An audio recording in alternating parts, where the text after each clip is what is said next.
howl. For Vincent James McMahon, I saw the best workers of my generation destroyed by steroids, balding, hysterical, naked, dragging themselves through the motor lodge at dawn looking for an angry fix, empty-headed hipsters burning for the ancient heavenly connection to the Dave Meltzer starry dynamo in the printing of an observer who, poverty and tatters and hollow-eyed and high, sat up smoking in the lounge of a Louisville bar, drinking light beer and contemplating the business, who were expelled from the locker room for eating fried chicken over a suitcase, who cowered in unshaven hotel rooms in underwear, smelling their musty fingers and listening to the new Pearl Jam, who got busted in their prosthetic foot, returning through Dallas with a stash of coke for Gino, who talked continuously 70 hours from Stanford to LA,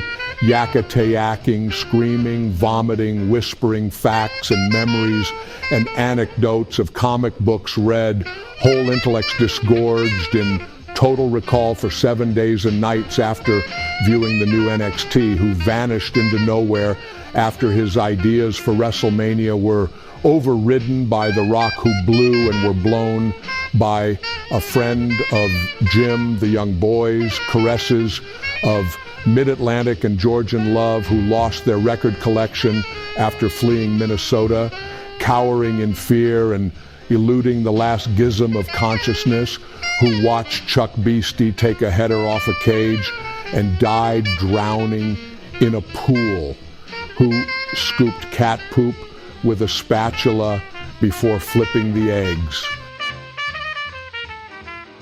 Well, what Sphinx of old man muscle and designer drugs bashed open their skulls and ate up their brains and imagination? Vince, solitude, filth, ugliness, NDAs, and unobtainable dollars.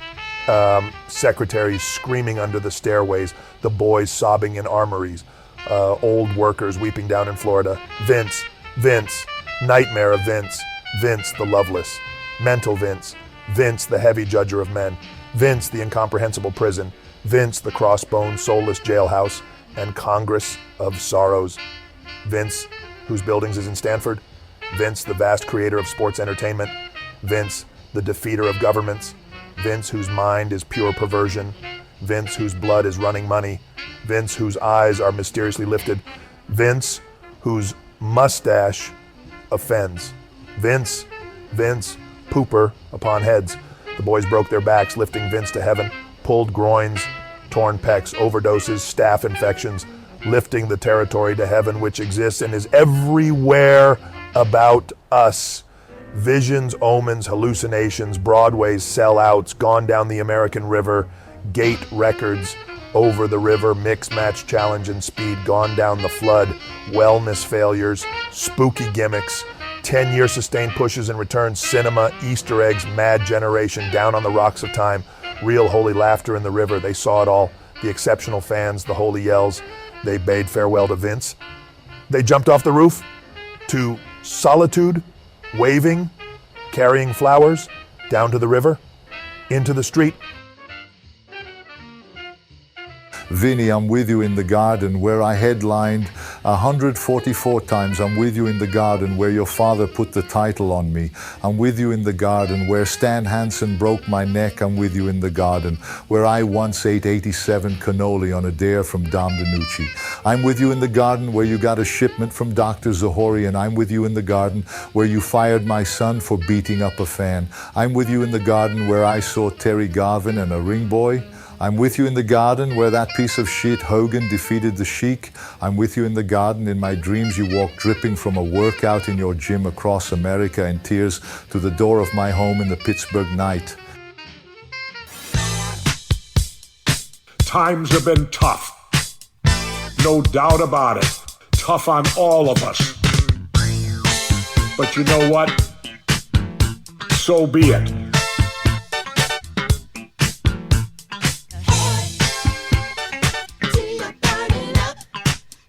The Workers Club. I love the name.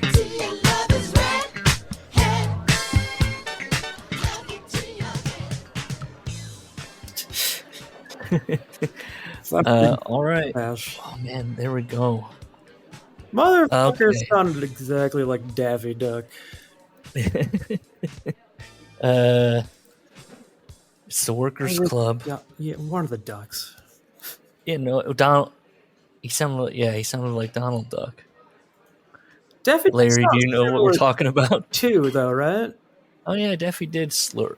Yeah, so is Daffy. Yeah. Slur? Must just be a Yes, duck slur. thing. Lisp. Scrooge didn't have. I don't know. Makes you think. It's the Workers Club. It's Gus. It's Larry, and they are tough enough.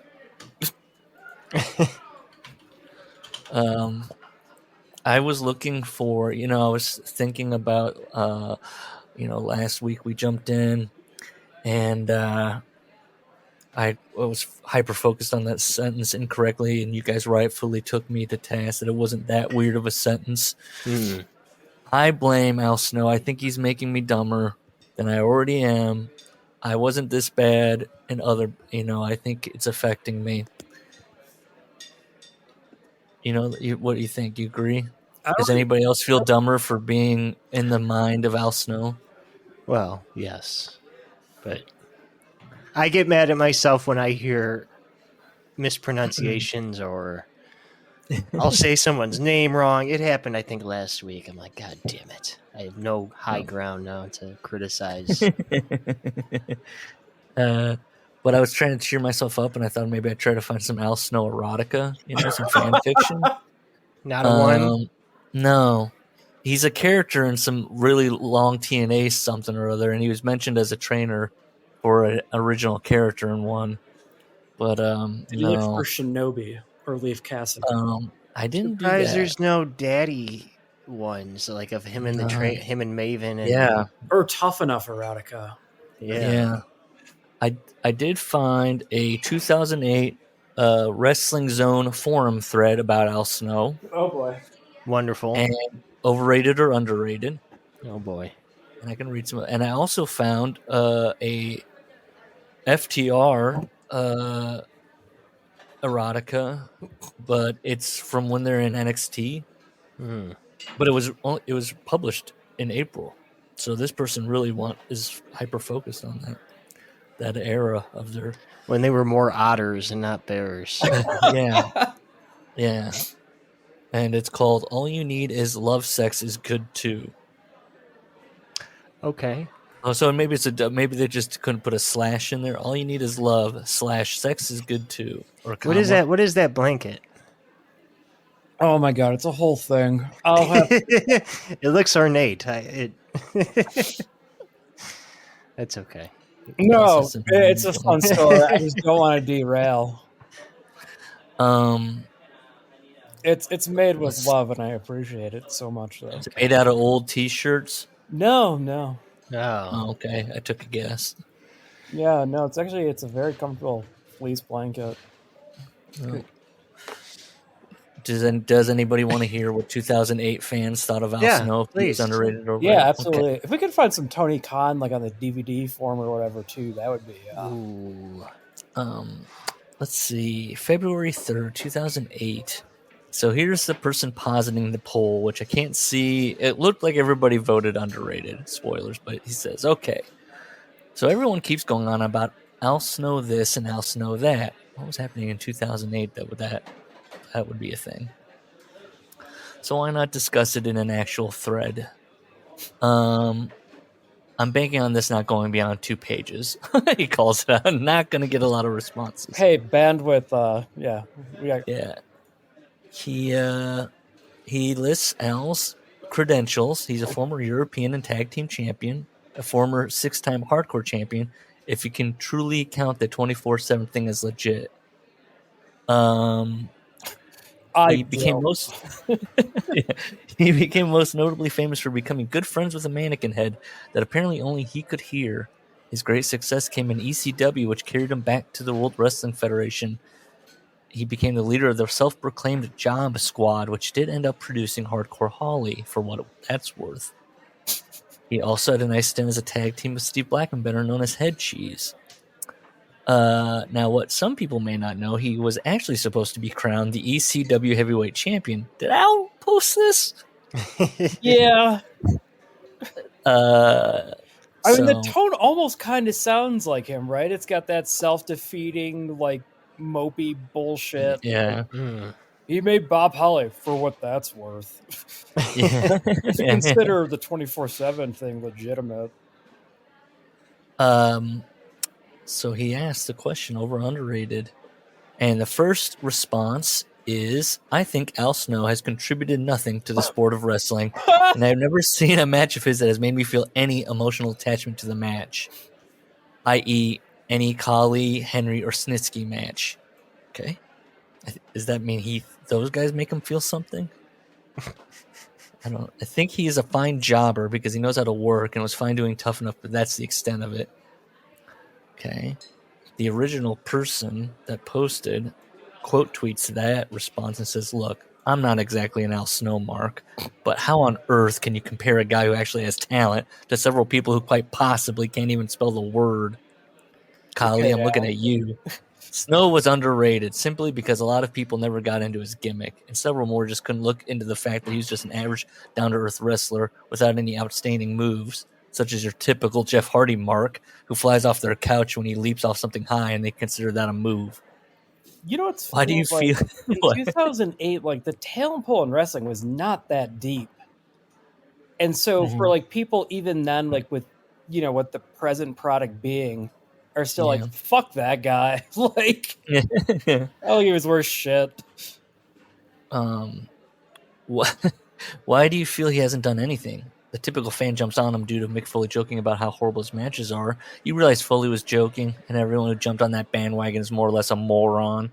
Do me a favor, look down and let me know if you're writing it. And I thought, when I first read that, I was like, his dick? And I was like, oh, is he talking about the bandwagon? Look down to see if you're on the bandwagon? Okay. Would that be like the modern equivalent of like calling someone a dick rider? I thought that's what it was. And then I was like, oh, 2008? I guess he's just saying, yeah. You're a moron. What a response. This guy posited the question. And in the first negative answer, he's like, actually, it's supposed to be underrated. Okay. It's a poll, man. And he was the one that was like self-defeating, like, I doubt this is going to be more than 2 pages of responses. Yeah. Hold the IP address. Like, There's another Sergeant Michael, I think this guy's name is, says to the other guy that doesn't like Al Snow. Obviously, you've never seen Al Snow wrestle anywhere but in the WWE, because if you had, you wouldn't say something so stupid. did you see his work in Smoky Mountain? Yeah.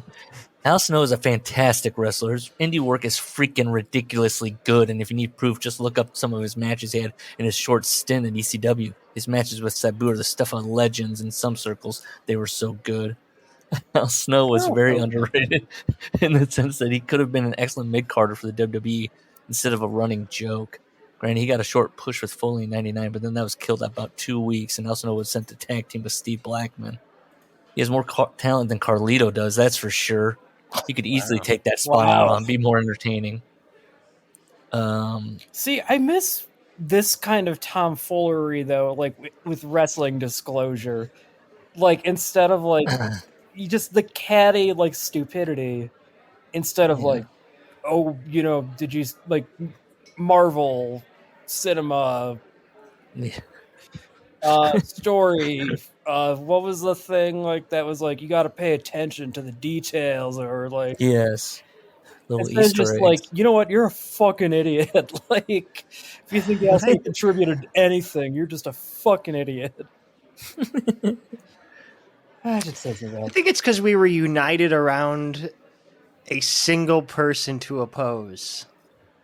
There was no competition. It was just Vince. Yeah. So everyone was on board with who was being misused and it all sucking. Yeah. I don't know. They've done a really good job of whittling down their fans to the people that just love everything. So we would say it. I'm saying we, whoever, the wrestling intelligentsia, whatever that is. You know, in the 2010s, late 2000s of people are going to watch these DVD documentaries and think this is the fact after a while. Oh, And that's yeah. what Yeah. we've gotten to. Yeah. This guy says, all I have to say is this: Al Snow was the man. Seriously, Head, the Job Squad, classic stuff right there. He goes down as one of the most underutilized forces in WWE history. Just think if they would have pushed Al and Hardcore Holly, ratings would have been off the charts. In fact, I think that any arena that held a match between those two would definitely explode. Vince, do us all a favor and get Al Snow back, then push him and Hardcore Holly to the moon.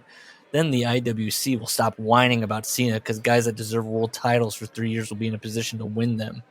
Wow. Mm-hmm. This guy remembers ECW.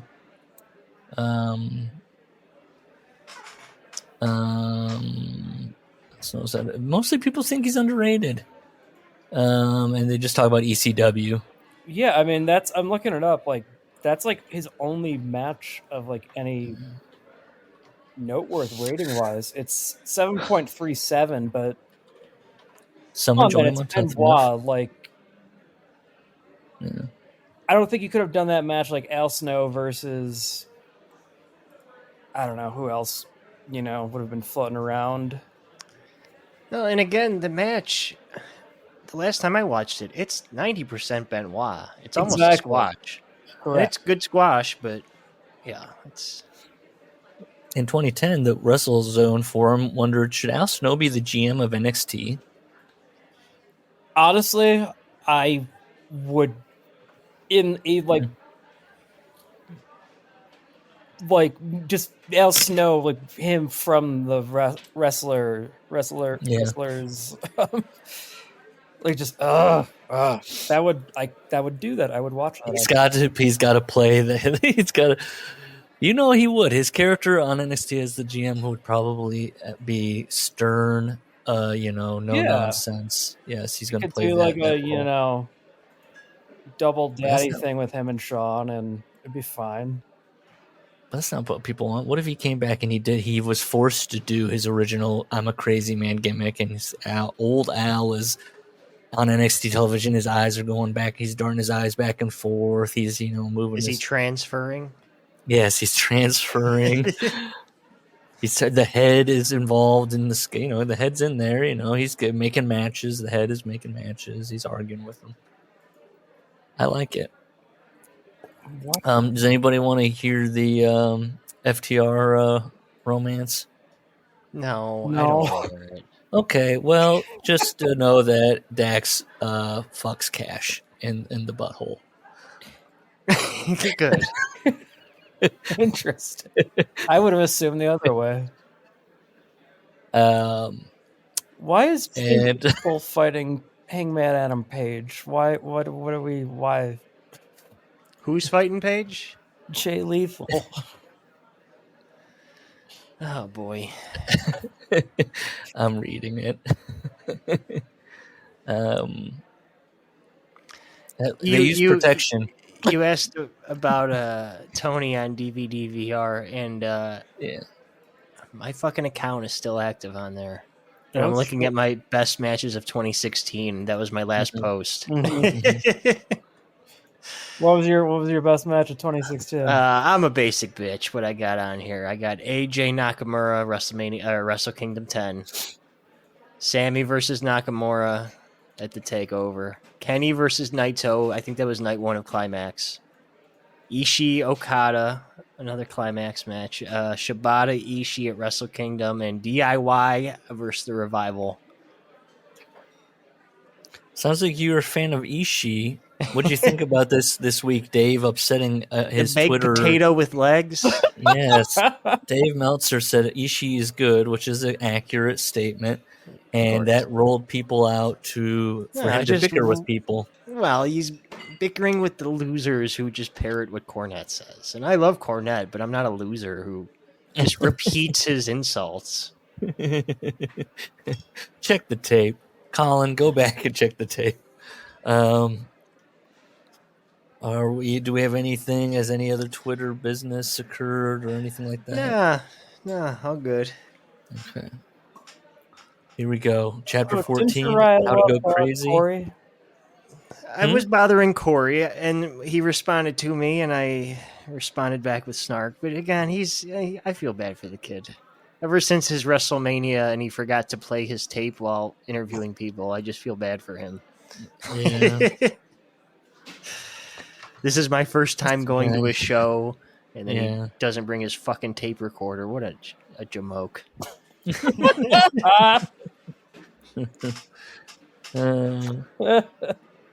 I love the word jamoke.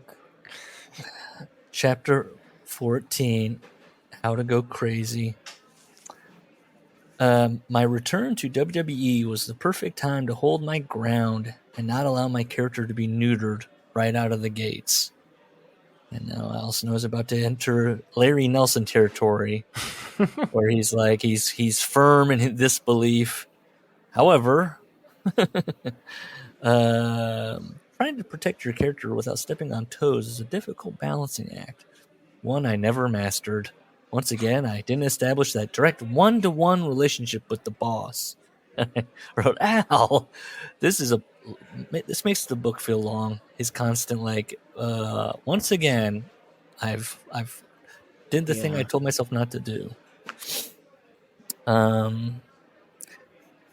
Vince initially wanted the head to be a mechanical thing that could speak. I wrote, stupid.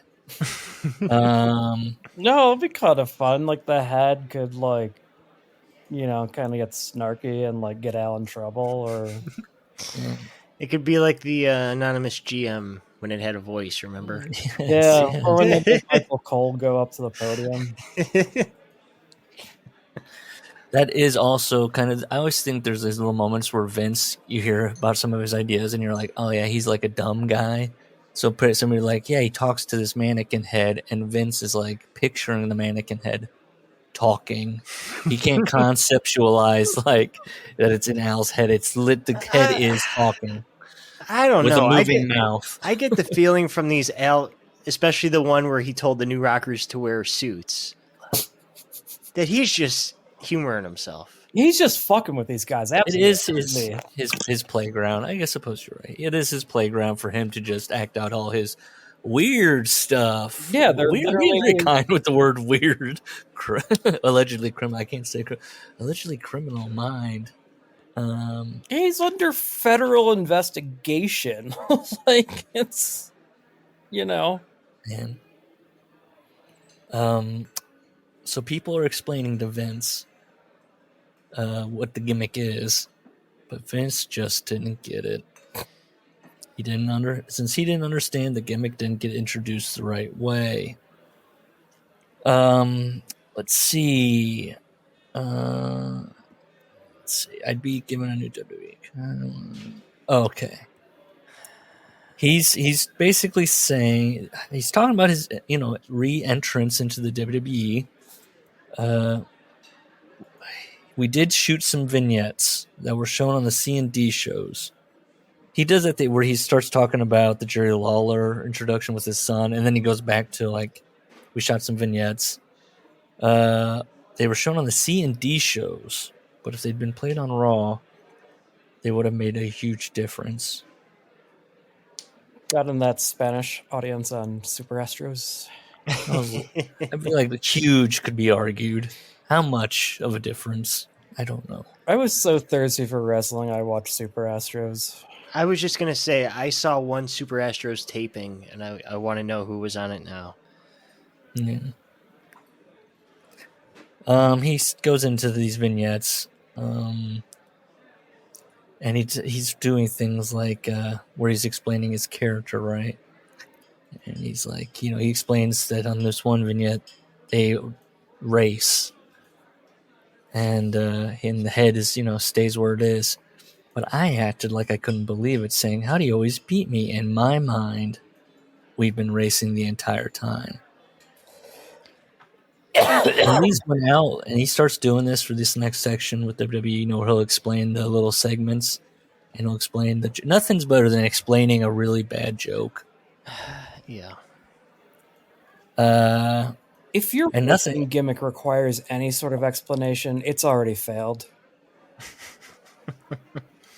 Well, and if you didn't like any of that stuff in the backstage segments with Al and his Attitude Era run, reading them beat by beat, move for move recap, that's not fun either. No. And he starts doing that a lot,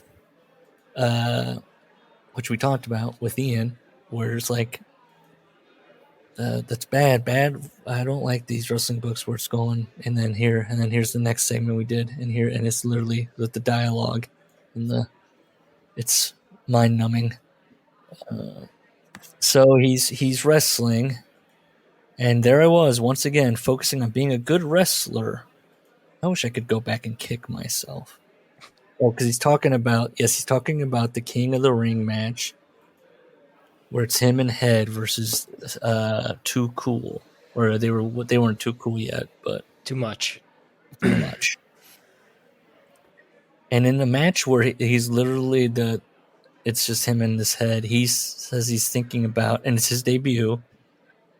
He's thinking about being a good wrestler. He's not thinking about the opportunity he has here. Hasn't he already done this mistake before? I know. I'm starting to begin to think maybe it's his fallback when he's like, why didn't it work? Well, it wasn't because it just sucked. He doesn't really ever say too much. It's odd the things he focuses on that he thinks stinks. But then something will come up here later where it's just like comparable or equally stupid, maybe even more stupid. And he'll go, that was great. Instead, I went along with the convoluted, I should have gone out there, done something with Jerry, bumped him, bumped the other guys, made myself look strong. Instead, I went along with the convoluted finish that management suggested, where Brian pinned Head by attaching it to a bottle of Head and Shoulders. I'm sure my grandmother, who was watching at the time, loved that. I bet she enjoyed that finish, Al. It's clever. Since the next night Raw was in my home state of Ohio. Oh, wait, first he goes, it didn't look good because the audience couldn't understand what, they can't read a label. I lost my big comeback match. It was just a bad piece of business all around. Okay, since the next night on Raw was in my home state of Ohio, that was ideal for making my in-ring TV comeback on the biggest stage possible in a place where I was likely to get a big reaction and immediately look like a hot act. No. They don't run shows in Lima. No one knows who the fuck Al Snow is in Cleveland. No. And he's going, well, I wish I would have won my first match. Then I'd look, like I was a winner, not a loser. He talks about his song. He didn't really like the song. He really always wanted to create the ECW vibe, and I don't think we ever really did. And then, because all this comes out, all of a sudden he's talking about, okay, we're going to go to Cleveland, or go to Cleveland, which he calls his hometown, for my debut. And then he gets distracted by talking about his music and the vibe. And then he goes, as it happened, they ended up not having me return that night in Cleveland. My reintroduction got pushed back to another week when we were in another state, and we missed out on getting that great initial hometown reaction. Yeah, I'm sure the citizens of the great state of Ohio were all banded together. Yeah, united in the hometown boy making good. He's a regular fucking Rudy. Al is grumbling backstage. I should have been like Bret Hart in Canada. State with all those missed child support payments. And as we've established, Al isn't grumbling. Sorry, he's backstage saying it audible enough for whoever he feels aggrieved by to hear it, but not saying it directly to them. Correct. He's pissing and moaning. So life lesson number 26, the home field advantage is a real thing. Make the most of it whenever you can. Move through this. Over the next 2 months, he's trying to get a meeting with Vince McMahon. Yeah. A series of vignettes were planned for Raw. Finally, he says, to get the character over. I couldn't wait to get the vignettes done, but they got shot down. Okay, and he blames... Be able to recreate, like, the ECW Al Snow experience on a national stage. Like, Yeah. the only reason it worked is just the nature of being like the cult, like insideness, you know, mindset. He is probably he is, whenever now that we're reading about him, I'm like, he is, like a Zack Ryder type, or what are, those guys, the goofy guys the internet gets behind, and they're Yes. like, they're not serious, Al, when they're like, we should push this guy. Zach has worked his dick off, though. I feel like that's super insulting to Zach to compare. Yeah, no, yeah, true. No, but there's a lot of examples of those, like a Blue Meanie getting signed. Yeah. Mm-hmm. You know what? What's the real ceiling on this going to be? So was Blue Meanie writing in his book, if he has one? They really should have kept me on top there. Yeah, They should have kept going with me. When we were in New Jersey, I wanted to come back and get that hometown. Yeah. God, he was disgusting. Russo was fascinated with the idea of the job squad, and I wrote, of course he was. Fascinated is an interesting choice of words there, too. It's telling a lot. He wanted to put me together. I want to say right now, I'm pretty sure I'm going to pick a Russo book for the next book. Did you see? I don't remember. Did I post it? He's working on his new book. Yes, he's working on a third one. Yeah. It might be rope opera. That might be the one we go with. I'm just giving everyone forewarning. Is it your pick next? You're going to pick, was it rope opera? How WCW killed Vince Russo. Is that his first? Is that his first one? I think that's his second one. He's got a Christian one too. That might push me over the edge. Ooh. Let's see. Rope opera. Forgiven. One man's journey from self-glorification to sanctification. That's his Christian. Whoa. That sounds exciting. What has he written? I mean, how many books has he written? 3, I think, right? Didn't he say this is his fourth one coming out? No, I think he said this is his third one. Okay, then only 2. So the first one was Forgiven. Yeah, we're not doing that. We're doing rope opera. Are you looking at the cover of Forgiven? Look at the cover. I am. What a fucking asshole. Come on. We got to do it. I mean, we got to do it. I'm going to hate it, but man. Hey, he's either a genius or single-handedly ruined the sport. And he gets traction. He'll fucking reply to us for all I know. Yeah, he when will. we start burying him. Or he'll come on the fucking show. Gus will fucking take the 8-minute trip over and fucking smoke a bowl with Vince Russo. That's right. We're gonna I forgot. Yeah. His Batman, his old man arms and Batman tattoos will be all up in your business. In his fucking room of sports memorabilia. See, the thing is, though, I would like to be friends with Vince. Go Giants! I talked to him about like Bobby Giants, right? Bonilla and like other 90s New York baseball things. We got to get him on to talk about The Sopranos. Doesn't he not like it, or does he love it? I can't remember. I feel like he's got a weird take. Well, listen, if he likes it, he's a guy who only he skips the Melfi scenes. He just likes the whacking. He likes the murder spots.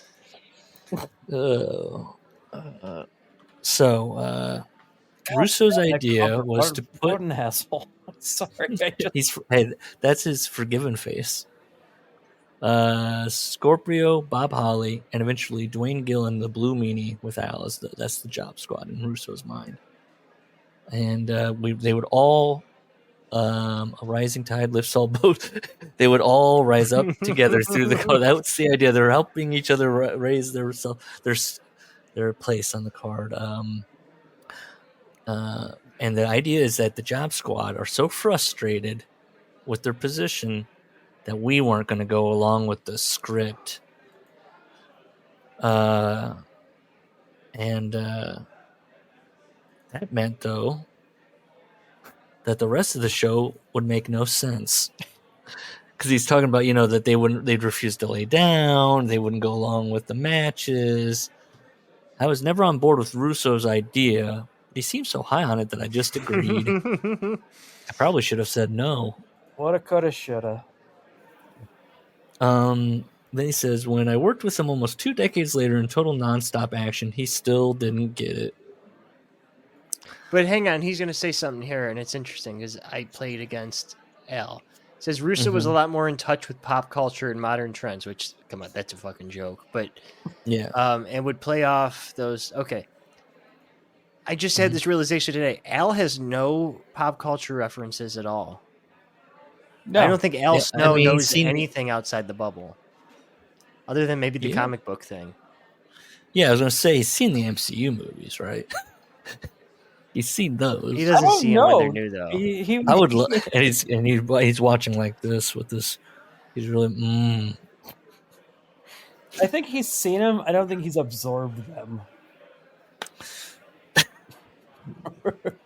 Why does that so not being able to absorb an MCU movie? It tickles me. It really tickles me. What possibly is you shouldn't be absorbing it. Maybe that's actually good. You shouldn't absorb one of those. That's you just watch it and move on. Vince Russo comes to him in TNA. See, Al's getting off track here. We're having a ladder match on TV tonight. He said, and he asked him like, why are we doing it on TV? Yeah, and Vince said, well, if people are flipping through the channels and they see people wrestling with a ladder in the ring, they'll stick around to see what's going on. He's quoted it. This is a quote. Al was pulling a Sean Stasiak, and he was recording him. The truth is, no, they won't. So Al's back there with his arms folded, grumbling in TNA. It's gotta make sense.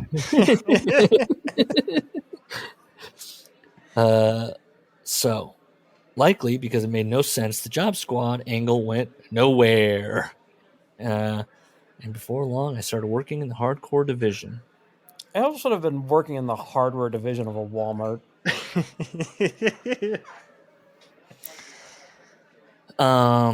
So St. Valentine's Day Massacre in Memphis. On the day of the show, all we were told was that Bob was going over. I said, Al does this a lot, where he says he wants to make it clear. If he looks dumb on TV, it's because no one told him what to do. Okay? No one said anything. It does seem like, yes, where like, you're thinking like, I thought the road agents were pretty fucking involved in this. And it seems like for Al's matches, they're not. Maybe, I don't... What a sweet gig to just wander. You're getting paid to wander over to Al Snow and say, Bob's going over, and then just keep walking right to craft services. It was probably George Steele or one of the old guys. Blackjack Lanza. Yeah. Chief George Steele, Steamboat. George Steele is telling Bob, Al's a good, he's been around, he's selling Al to Bob, and Al's standing right there getting mad. Al started. Well, he's just an idiot. Like, when you're in that type of position, you've got two basic things you should be doing.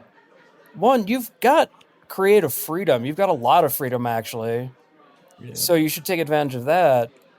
But two, you're not worth anybody's time, so stop fucking bitching about everything to everyone. Like, no one's gonna want to fucking do shit with you if you're constantly just, like, being Mopey McGee, like...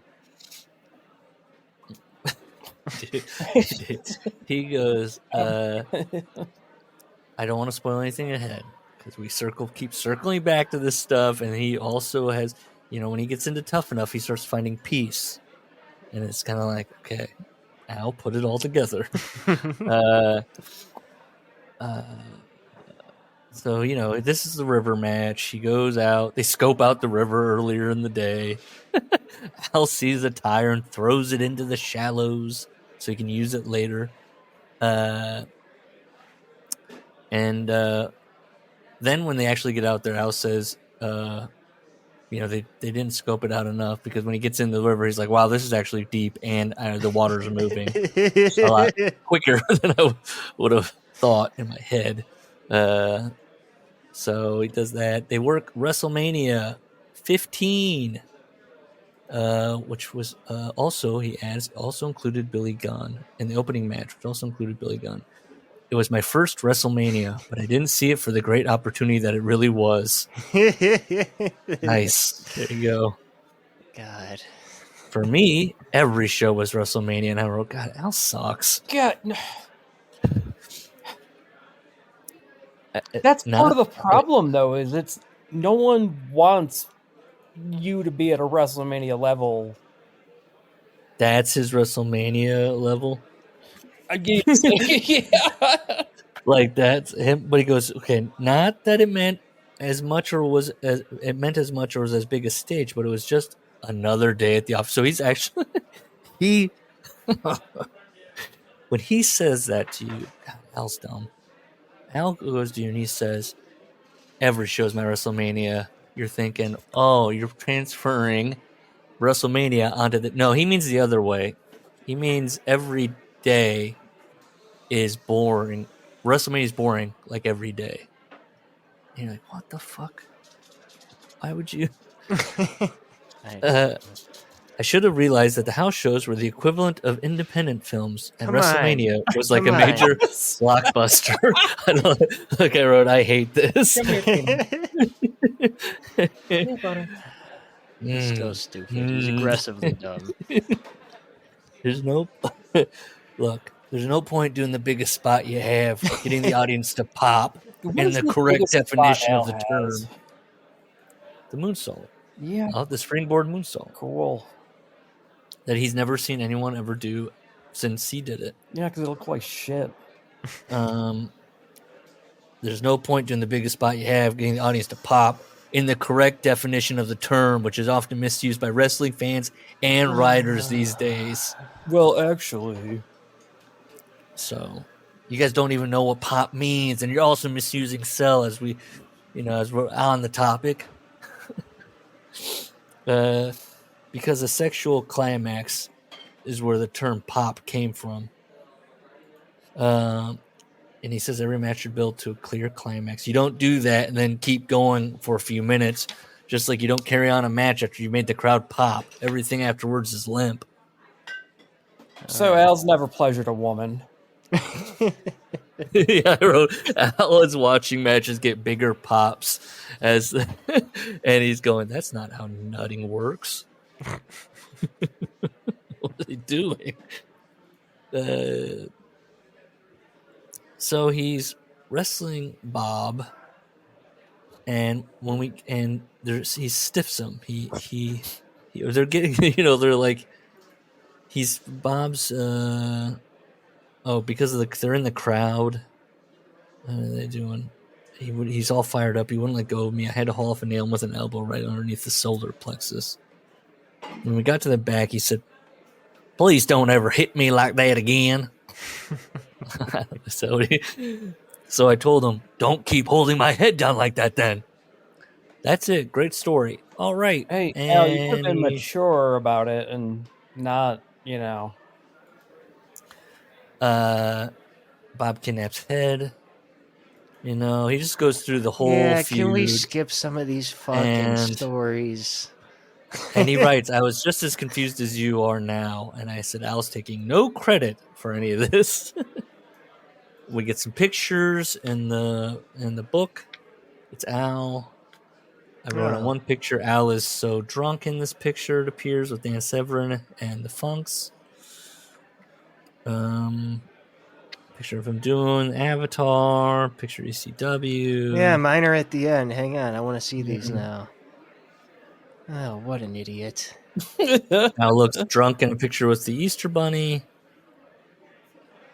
I always think it's funny when these wrestlers, we've seen these pictures before. I'm sorry. Yeah, there's Phyllis, the famous Phyllis, who's booking boys for Japan. Mm-hmm. Okay. Who's the rep? he doesn't name the fan or or whoever that is under Terry there. I always like it when the wrestlers take pictures with holiday themed pictures when they should be with their family. Well, they go and hang they on. find like Santa Claus or the Easter Bunny. What is this picture? It's him in the kangaroo trunks. And it's another Alism.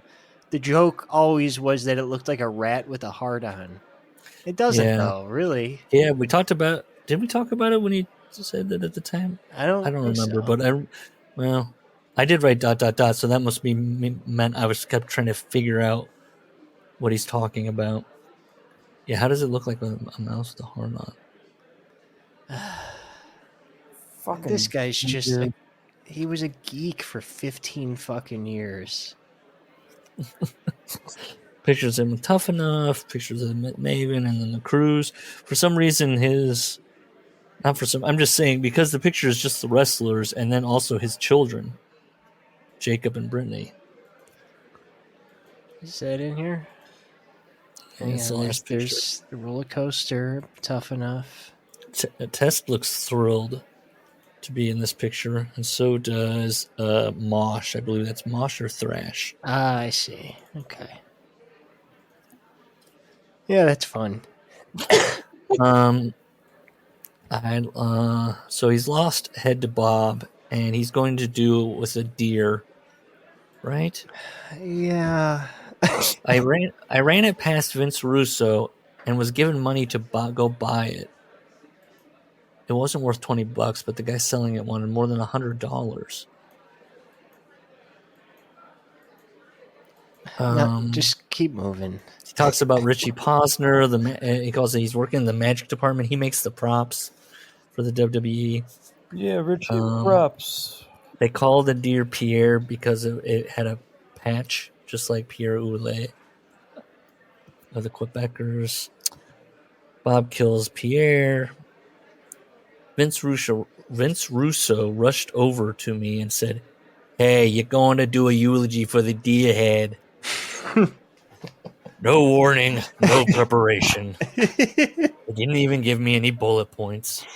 I was sent out on live TV to talk about a deer head for 6 minutes with no direction. Wow, so someone's making you do your job, Al.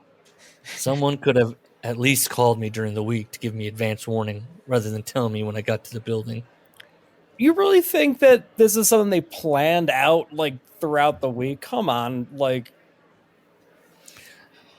Also, we need to give Al advance clearance on this the deer eulogy. Want to make sure he has a time to prepare. We need this 2-minute joke segment to be well prepared and thought out. Al's going to give the speech to his mirror each night. Al's constantly requesting time to hone down these beautiful gems rattling in his head. He needs. If he was a baseball player, he would be a negative WAR player. No. Now, remember, Al read a book about abnormal psychology. Okay, he takes his Al Snow character very seriously. And he really wanted to convey someone that was, off his rocker. Remember that as we go through all this stuff where he continues to be a comedy wrestler, I pitched a few ideas that got turned down, such as doing a hair versus hair match with Albert, who was bald. Yep. He goes through it. He wanted to come out wearing a sweater that they said was from Albert shaving his back. I'd apparently had knitted from his back hair, and we'd go from there. We'd go for, and then you keep going angles and stuff. And he's writing "Fear Me" or "Love Me" on the head. If he 1 week it could be "Love Me," if I turned heel it could be "Hate Me." I thought it would give the character depth, but Vince McMahon didn't like it, and that was the end of that. He gets to fight a bunch of Mexican minis. Bret Hart is loving this. Draws shows up. let's see. Later in the year, I started. Oh, so he, they kill Head with a railroad spike, and he just. I wasn't led to believe that they were writing the Head out of my act. I just didn't bring it to the ring for a while. Later in the year, I started bringing it to the ring again. I wasn't told to bring it back, and no one said a word to me when I did. There wasn't any deep thought involved in the process. Not from me, and not from anyone else. Al loves not asking questions. He's just... Yep. And he's always surprised when he's like, it's almost as if they don't give a shit. It's like, yeah, that's exactly how it is. Al, you've never sold a ticket. Is he helping other people? No. One night in California, Bum. I got hit with a big concession stand bag full of popcorn, and it actually hurt because it was so densely packed. And I wrote loser. I'm sorry. I refuse to believe. Look, points for me then because I refuse. I don't know. You know what I would say? Go ahead, hit me with a big bag of popcorn. I bet I'd be okay. Well, were you given 2 weeks worth of advance notice to prepare? Because they he didn't wasn't have ready that for it. luxury. They're just giving them no notice. Yeah. Don't hit me so hard with the popcorn next time. I wouldn't if you... Life lesson number 27. If you're going to stick your thumb up another man's ass, make sure he doesn't have easy access to weapons. And that's because he... you skipped it. Yeah, and that's because... I think I went into a coma or something. Yes, he stuck his thumb up Steve Blackman's ass. Weird. Bob was Wait, fun no. to mess with. You're wrong about this. What did you do to Bob? I told Steve to hold on to the headlock for dear life and not let Bob go. Sorry. So Right, he it's sticks Bob his Holly. thumb up Bob Holly's ass. Sorry, yes. And Steve Correct. puts his hand over Bob's nose and mouth. Tight. This is Yes. Yes. kinky. Yeah. I was shouting at Steve, don't let him go. If he gets loose, he'll kill us. This is, I was able to latch onto his coccyx. Yeah. He says Bob was fun to mess with. You having a sandwich? I'm just eating loose cheese. Oh, all right. We don't need to bring bread into this. Bob.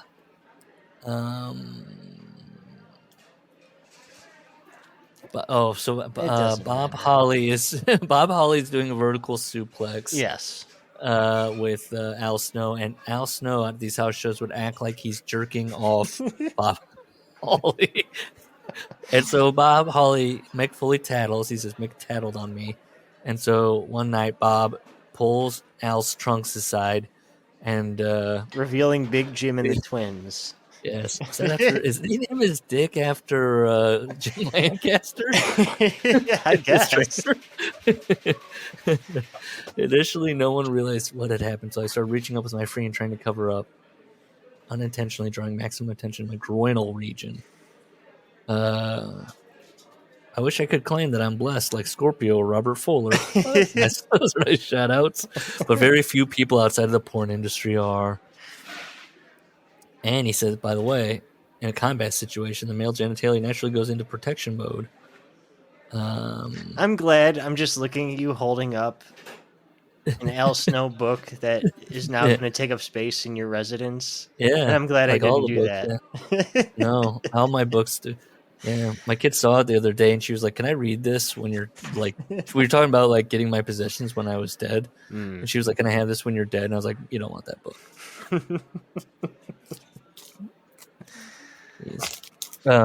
Hold on, I gotta get some. Okay, Carthy, hold on. So he thinks what the crowd saw was a buzzard's nest with 2 robin's eggs and a worm crawling out of it. We laughed about it backstage afterward, but I didn't sell it. If I had, all the boys would have been trying to de-pants me every night. Cool. Yeah. That's a wonderful atmosphere. Chapter 15, How to Rib and Be Ribbed with Varying Levels of Dignity. Loser. Maybe you want to test a new guy to see how he'll react. No, I think if you're it's a new colleague, and if you're like a decent human being, you want them to be successful just alongside you, and a successful crew is a happy crew. Or Dickhead. maybe you Yeah, want to doesn't teach. that happen in every line of work? I know with us, we like to put it like a firecracker in someone's paint can and have them open it. It's just ribbing the new guys, see if they'll. Oh man, No, I'm I just. think wrestling No, takes a of turn. course, it's fucking bizarre. These are not well. Maybe you want to teach someone a lesson. Maybe you want to give someone a receipt for something they've done to you. Well, no, you know what? Maybe you just want to alleviate the boredom of being on the road all the time. I'm so bored. I'm gonna stick this broom up. No, I was just gonna say we did stuff like this at the grocery store, though. And and like you're saying, some of it was mean in nature. Absolutely, it was bullying, and some of it was just passing the time. And we did it if we liked you. I'm not. Listen, we're as low on the culture as wrestlers are, so that's not saying anything. Well, this was written in We just have a 2019. union. That's true. This was written in 2019. Now let's see. Okay, were any of your ribs? Wasn't this Like like this. in the Me Too era? Like solidly in it. Like I can't believe he's just like he's pretty casual. But I mean, he goes. So a standard send a message rib back in the day was for one or more of the boys to take a dump in your bag. Oh, just like the grocery store. Correct. No, not that bad. And then he brings up, we did it to Jerry the King Lawler. I'm sure Jerry, if he read this, I'm sure he loved living through it. Hey, Karen, you want paper or plastic? All the boys shat in his crown rather than his bag. Cool. Fun, I wrote. Why did you guys do that? Was there something about Jerry that, you wanted all shit in his crown? He's the new guy. You got to test the new guy. Yeah, Jerry's the new guy. Who is the last person that topped it off? Oh, Because God. you know what I mean? You have this fucking crown full of different people's shits, which are all going to be different consistencies. Yeah. And like, Hawk. who's moving it? Like, Yes. This is a rib on you. Yeah, Vince was the last one. I think is actually. There's no question now that I. Who was? Hey, Vince did piss on Flair's bed, remember? Yeah, he did. Oh yeah, Brett. They're all woohoo.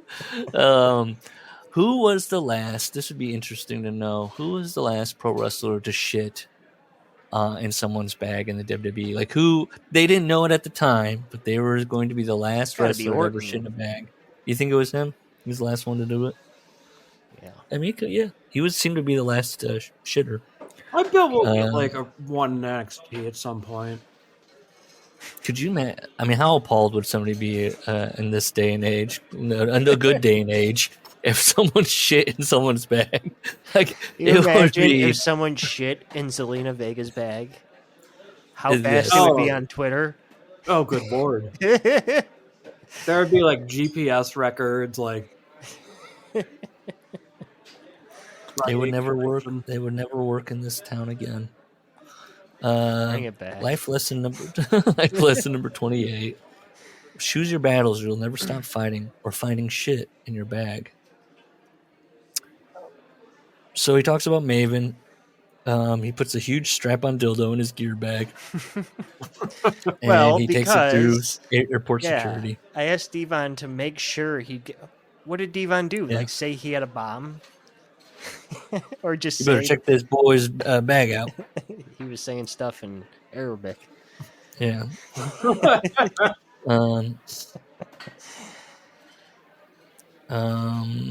He doesn't like Howard, or he likes. I absolutely love Howard Finkel, but I wasn't pleased when I found out he'd arranged a flight for me that was going to leave at 5 a.m., which meant that I'd have to leave my house at 2:30 a.m.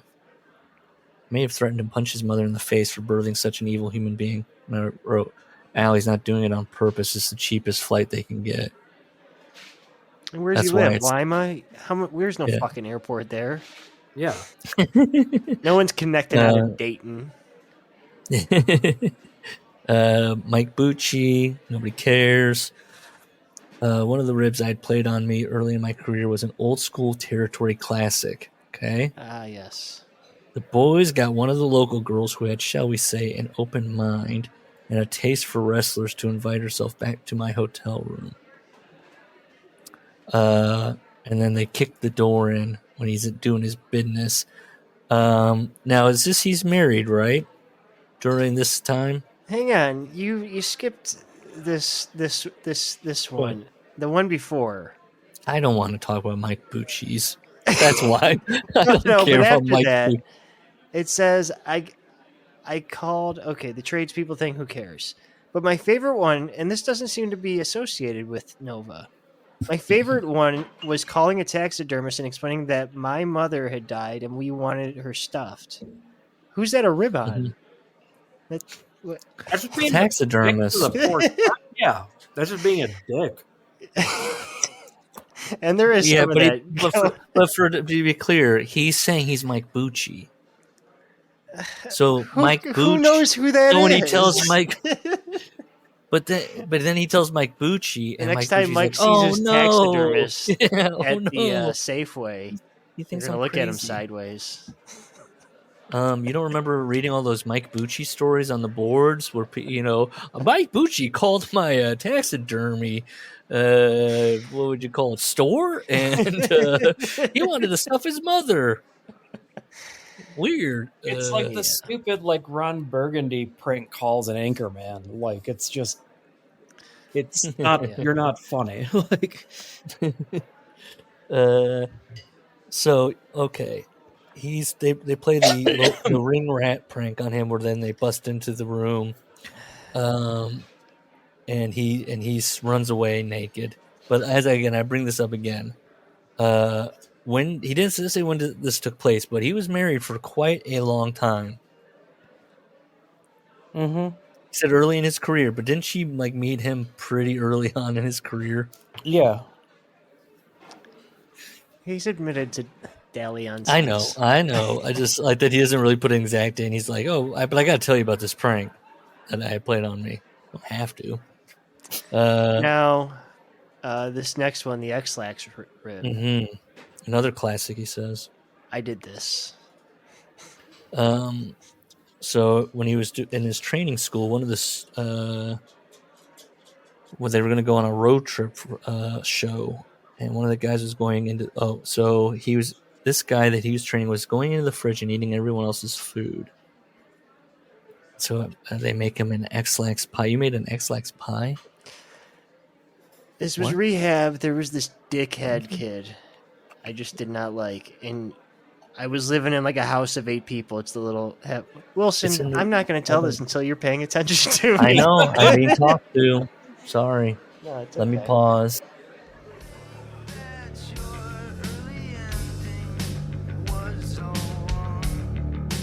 ECW Home Video presents Extreme Bash 2024. Witness JD Vance make his ECW arena debut against a mid-century modern sofa. It's truly extreme.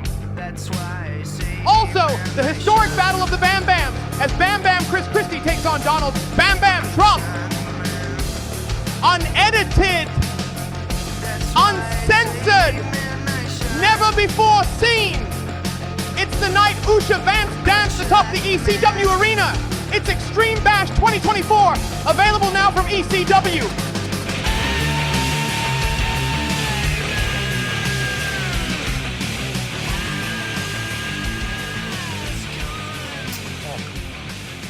So I did X-Lax someone. Sober house, 8 guys living in one house. You got a shared fridge. Mm-hmm. This asshole kept eating my fucking food. I knew it was him. Mm-hmm.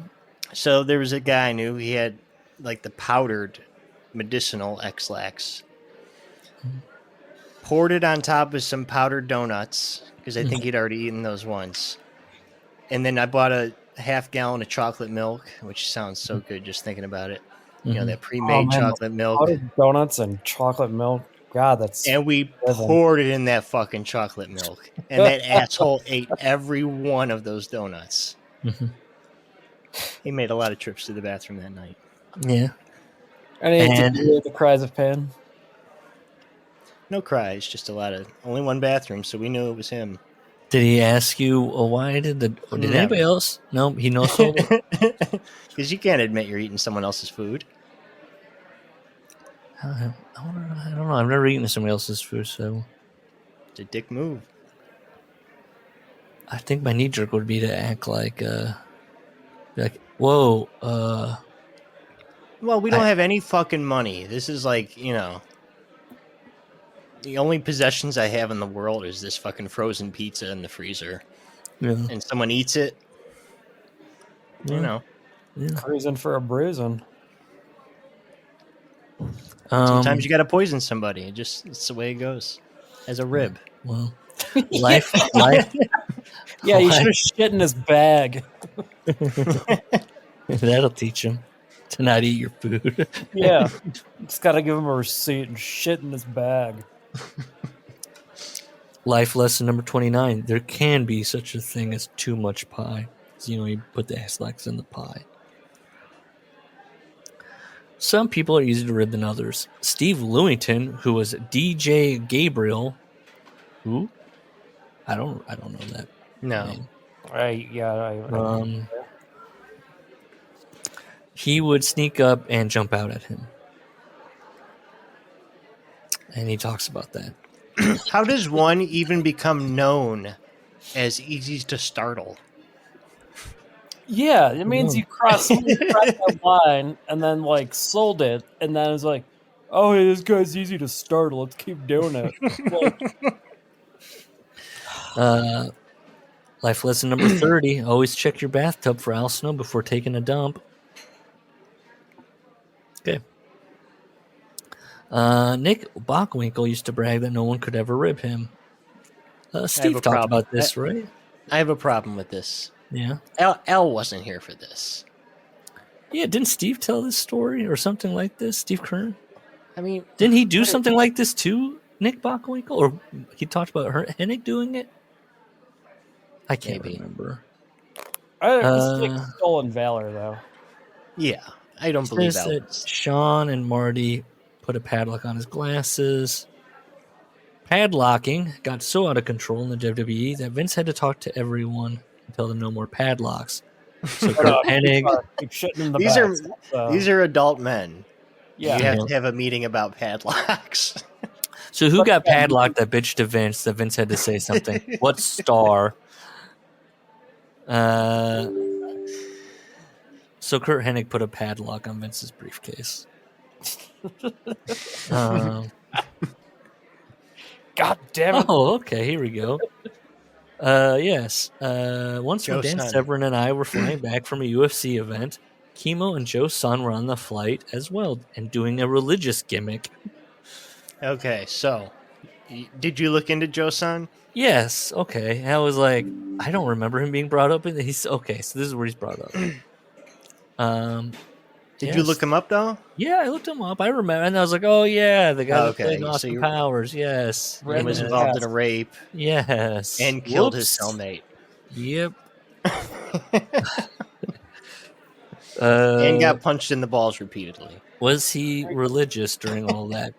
Very. We got to watch the fight. He walks down to the octagon carrying a crucifix. Well, there I think you it's go. punched in the dick several times. Amazing. There's like a karate guy, and he is representing white tiger karate, and he just punches this guy in the dick. We need more random fights. He was We had great in some- Austin Powers in that he looked like Odd Job. Yes. What was Another his- worker. What Harold was his? Takata. Yeah. What was his name in Austin Powers? Random task.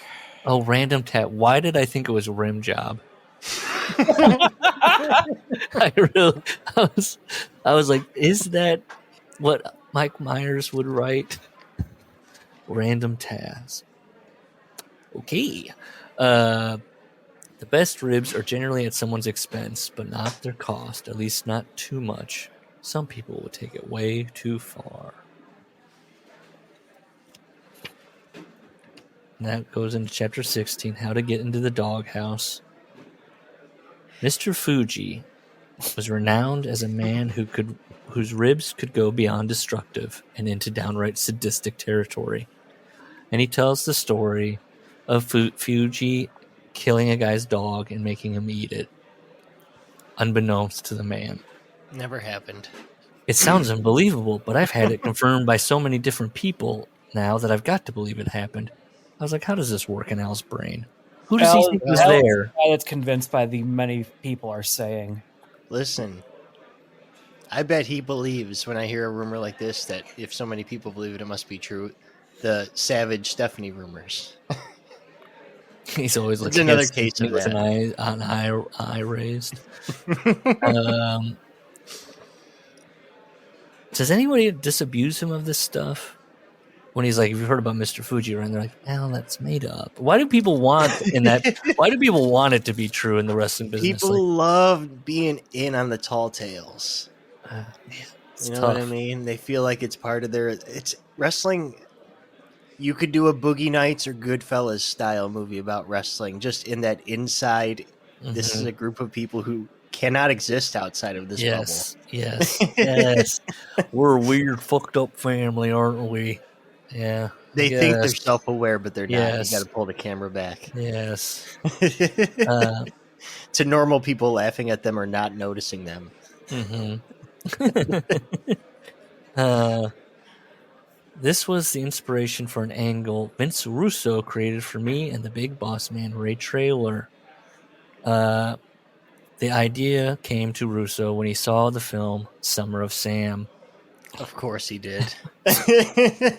Summer of Sam, and Vince Russo's like, bro, I've got an idea. If Mr. Fuji's dancing through his head as he's watching this. I like that Al Snow doesn't call him Berkowitz for whatever reason. I just expected him to go, that's about Dave Berkowitz. Instead, he goes, the killer in that movie was a paranoid schizophrenic. Why weren't you watching this for research, Al? So Russo wanted to start the program with me switching the recipient of my schizophrenic behavior from the head to a chihuahua. I wrote Chihuahua because Vince also saw an ad for Taco Bell that day. It was like this. No Kuro. Yes, Chihuahua funny. They're going to call it the Kennel from Hell. So Vince or Al's thinking to himself, we couldn't use any old dogs. Whoa, okay. Hey, Al's using his logical mind and trying to get it over. We can't train old dogs.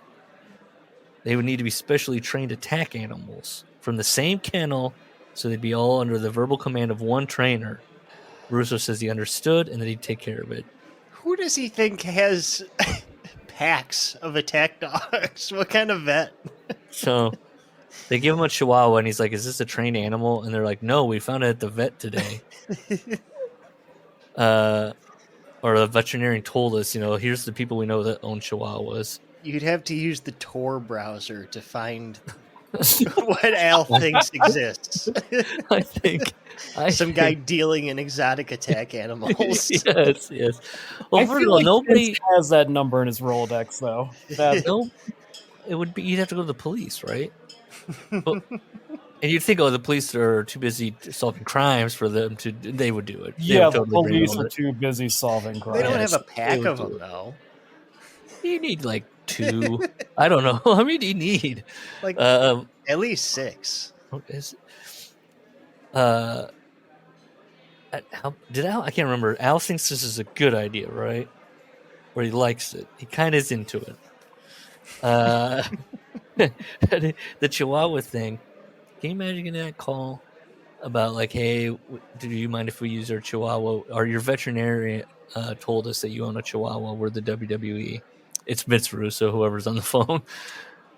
The guys who just got into the big leagues, like, World Wildlife Fund. I guess I got to change vets now because they're giving my phone number away to this guy looking for chihuahuas. I didn't see this quote the first time, but I just highlighted it. It's very interesting about the dog that they're using. Yeah. Where he says, I felt bad for it. When you put one in a noisy arena with pyrotechnic explosions going off, it's never going to end well. Yeah. Cody. Mm-hmm.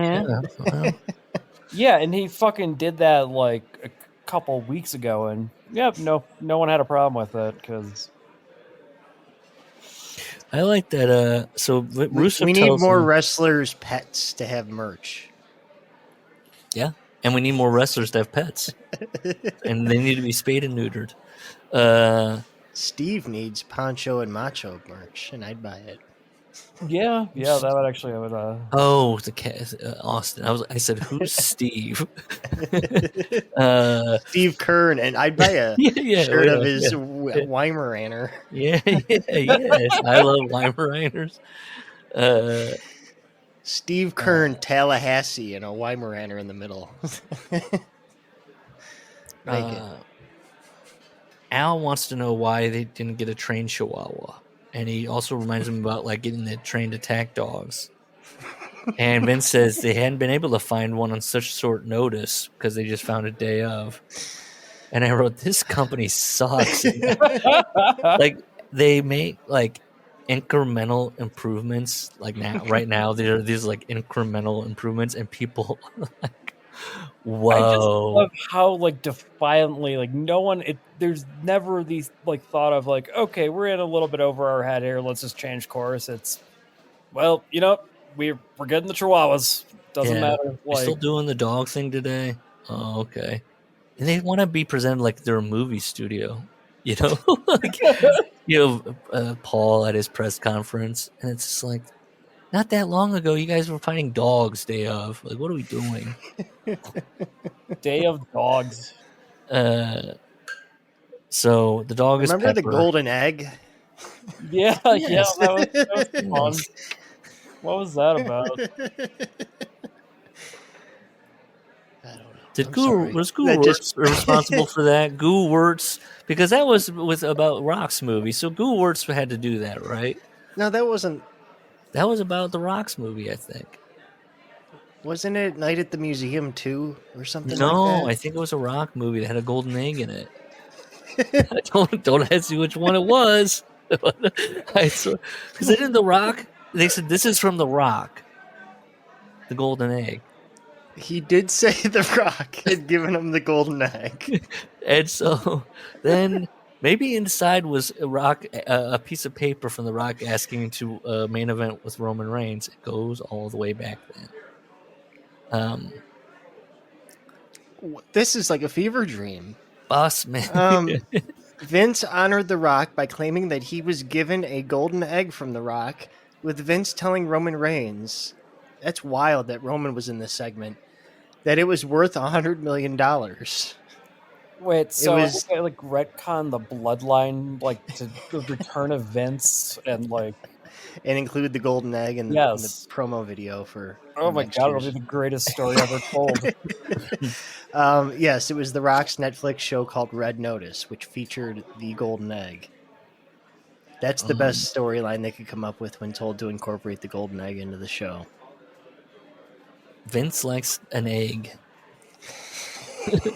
You don't know what's in it. Yeah. That's exactly how he pitches it to the room. We're going to do an egg again. Vince We're gonna have an definitely egg. picked that egg up with his butt cheeks. He's like, look, I'm on chicken.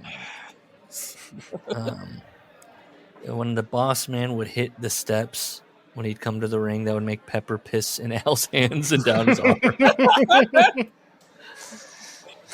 It's weird. the boss man, if it happened more than once, boss man was doing it on purpose. Yeah, he did it once. The first time, Al said, when you did that, the dog pissed all over me. And then twice as hard next time. yes, the Ray Trailer just was like, okay, I guess I'm doing this every time now. He never did it until then. So he talks about, Al eats the dog. For those concerned, I'll point out that absolutely no animals were harmed during this program. I don't careers entirely may believe that, but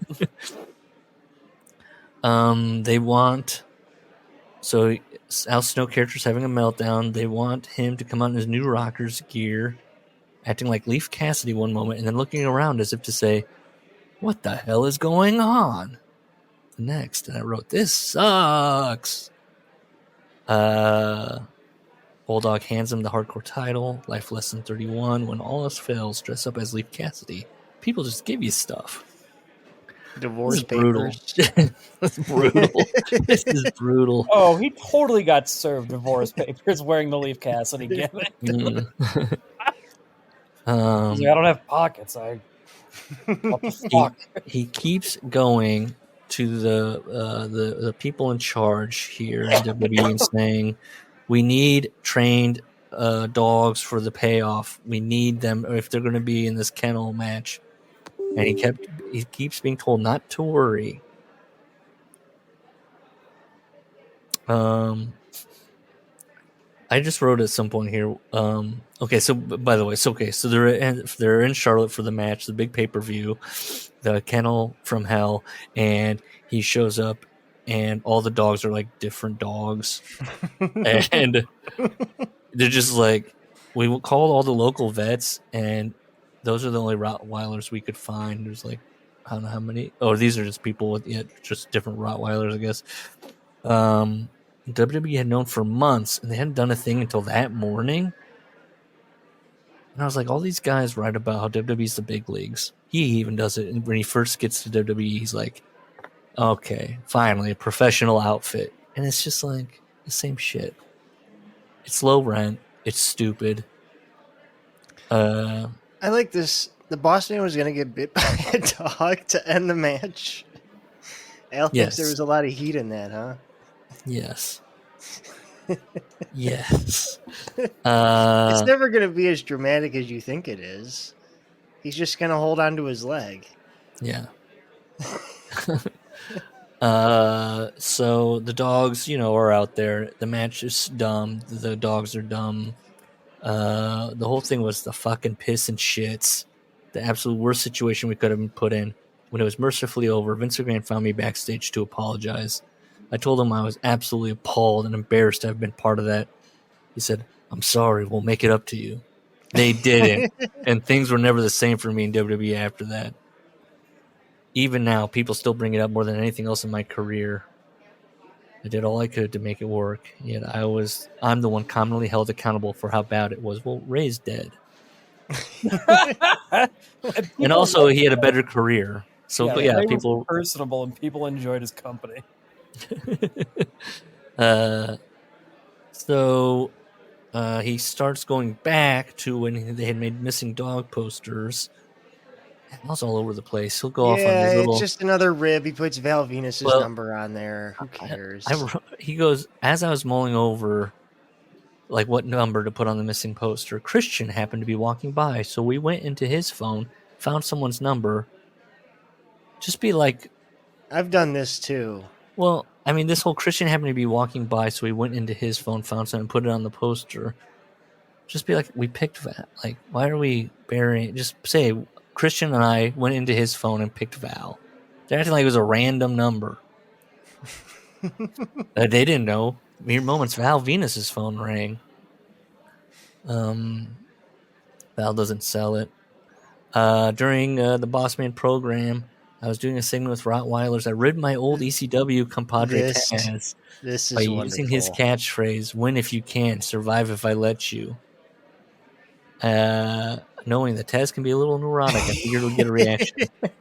And so, sure enough, 3 a.m., Taz calls him, brother, what are you doing? I laughed and told him to get over himself. I mean, yeah, come on. Listen, he's been this big of an asshole for 24 years. Yeah. He's still so fun to fuck with. Right, that's the thing. He's still taking it so seriously, and Al Snow is making fun of you. Correct. When Al's getting the dunk on you, like... Vince McMahon approaches Al and says, Al, Taz called me last night. He was upset.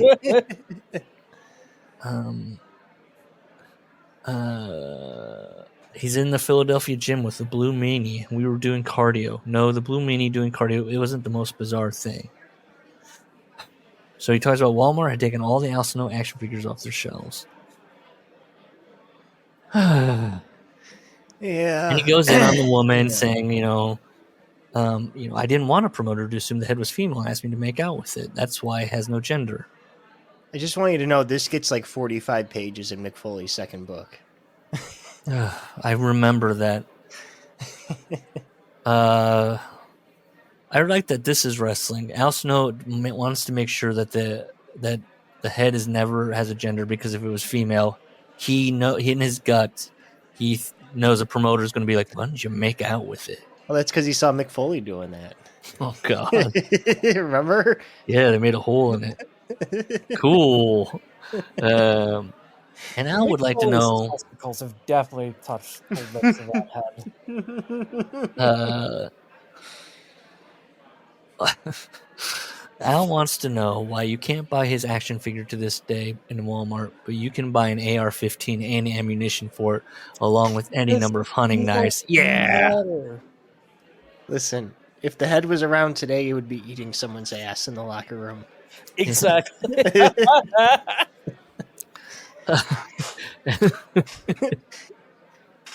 Well, you can't tell me that wouldn't pop the boys. Oh, also, Sleepy Hollow came out around this time, and they were selling the headless horseman action figure. Okay, So they're big hypocrites. yeah, bloody stumps and everything. Yeah, I'm sure the Waltons are having a very difficult time sleeping at night, knowing that injustice has been served to Al Sarvin. Loser. Here we go. This is, again, Al is going to be confronted with where he is in life. He gets to the arena. This news has rolled out that they're taking his action figures off the shelves. The moment I got there, I saw Vince McMahon. He was standing down the hallway talking to one of Raw's writers. The moment he saw me, he came over and said, "Hey, Al, what's going on with all this stuff I'm hearing about?" I got as far as, "Vince, I've got no idea," before he turned his back on me, wandered off, and went back to talk to the writer. I called after him saying, "Okay, I'll be in the locker room if you want to finish this conversation." To this day, I have no idea what I said or did wrong. I wrote, he asked and answered. He asked, you said you don't know. So he's like, got it. What more does it needs to be said? Later that night, I began a very brief run with the WWE Tag Team Championship when Mick Foley and I took the belts off the Bob and Crash Holly. I wrote, wouldn't this be in Vince's mind making it up to him? Yeah, it is. Yeah. Titles seemed to change hands all the time back then, so it didn't mean much, Al says. But maybe Vince saw it as a way to try and capitalize on the mainstream coverage I was getting over the Walmart controversy. No. I wrote, maybe. Is Raw on Netflix because of the wrestlers? Well, it didn't hurt.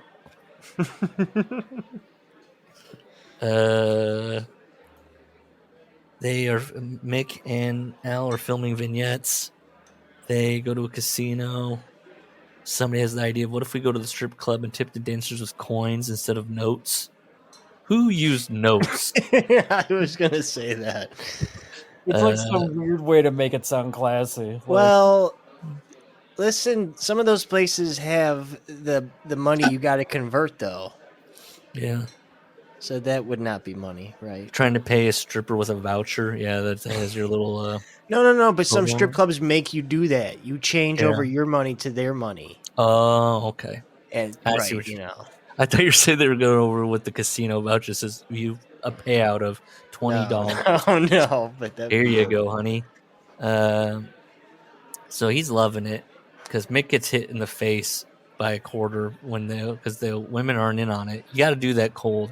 Don't bring them in on it. I remember this episode. Al says he laughed so hard he would almost wet himself. Okay. Yeah. So now he's with The Rock. There's this is Al's jealous of The Rock and Mick. Yeah. A lot of the boys were legitimately upset with Dwayne at that point because they felt he was burying them during his interviews. I never felt that. Did he even talk about Al Snow? Did he even grace him with I don't remember. I know. This jealousy angle led to me turning heel and having a short run with The Rock when he was, without a shadow of a doubt, the hottest actor in wrestling. Again, Al's not, he truly is not seeing this. He's just, they never did. He said they never paid him back for being in that match. Dwayne was so over that I could do anything to him and it would get me a ton of heat. He talks about that they both took Fans were actually making noise during my matches. Yeah. They do a double down, and we were lying there selling the fall, and I heard him whisper under his breath, "Don't you move." I whisper back, "I'm not going to move. Don't you move." And I just, Al's kind of like just putting in like, "Hey, I've actually had dialogue with The Rock. That's his overall point. We were colleagues and peers." I just like that The Rock, how many years of experience does The Rock have? And he's in this telling Al to stay down and let it play. 3 years. And Al's been chugging along since 1977. Rock is worried that Al's going to get right back up. My run with The Rock was the most high-profile program I'd been in, or would ever be in, and I killed it off with my own stupidity. And here's where he launches into the Royal Rumble story. Oh, hang on. I mean, you skipped a giant sentence. Which one? The best thing about Dwayne is that his attitude hasn't changed. He treats people with respect, but that's a testament to his dad, Rocky Johnson. Yeah. Yeah. You got a problem with that? Isn't he like a rapist? Yeah. Come He's a on. great father. Doesn't even The Rock talk shit about his dad now? No, he did the whole TV series to completely erase any of the crimes that his father committed. It's fine. They hung his picture up in the headquarters. It makes makes Rock cry now. Yeah. He thanks Paul. Thank you for that. Yeah, Dwayne's all of the illegitimate kids can go check it out and go into headquarters. So did he pass down those traits onto Rock as well? Having illegitimate besides children? Respect? Well, whatever he did at the Rec, or wasn't he working at the city and he exposed himself to? I've never heard any of these. Oh no, there's some weird shit. Was that on Young Rock? Did they cover that in an episode? When he was being just a rapscallion father figure? My run with The Rock. Okay. I killed it off with my own stupidity. So he's standing there. Rock slides in. Rock says something. We get Rock to say what he said. I think he probably said, "Get out of the way." Because he heads right away towards whoever. Al acts like he was coming in to say something to him, but I don't think so. He probably just said, "Move." Yeah, this is so stupid. I totally ruined any credibility I somehow built up with them. Sure. Awkward spots happen all the time in the Rumble. Yeah. What? Nobody. Again, like you said, I don't remember The Rock ever interacting with Al Snow. I remember this angle, but I feel like The Rock was even smart enough then to be like Austin working with Jarrett. Be like, "It's gonna bring me down. It ain't happening." Yeah. So they kind of feuded without even being on screen together. Yeah. It was just Al feuding with The Rock. Well, Al thinks that he's once again, this is ECW heavyweight title time again. He's like, Al thinks The Rock v Snow feud is going somewhere. He's going to be on a pay-per-view. They're in Cleveland. They give him the man at the Vince, we got to do the next No Mercy at Cleveland. Me and The Rock on top. Going over. And then he's pitching to Vince. What if I go over? You can give the world title right back to The Rock on Raw. Said you make good. I took the figures off the shelf. Okay, hang on. Rocky Johnson, 1987, arrested and charged for the rape of a 19-year-old Tennessee woman. He claimed he was set up by rival wrestlers. Yeah, it was a rib. It's one of those ribs. It's a rib. The charges had him blacklisted from wrestling, leading him to alcoholism. Ah, yes. And a strained relationship with his son until several years later. And then in 2000, while working at the Pine Island Community Center. Oh, boy. Okay. Uh-oh. He was investigated over several cases of misconduct, including unwanted groping of female workers.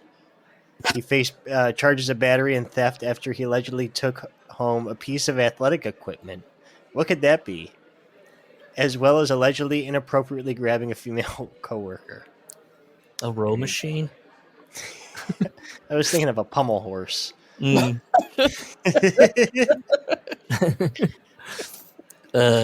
Rocky Johnson's just says like living room doing a routine. Maybe what are those things where you stretch it? What is that called? The stretchy things. You know what I'm saying? Just the rubber bands? Like calisthenics or whatever, like you just have the thing and it's metal. Yeah, the and resistance bands. Yeah, maybe you took over some resistant bands. I totally wrote, okay, yeah. Life lesson number 32. Most people will only ever consider you as good as the last thing you did.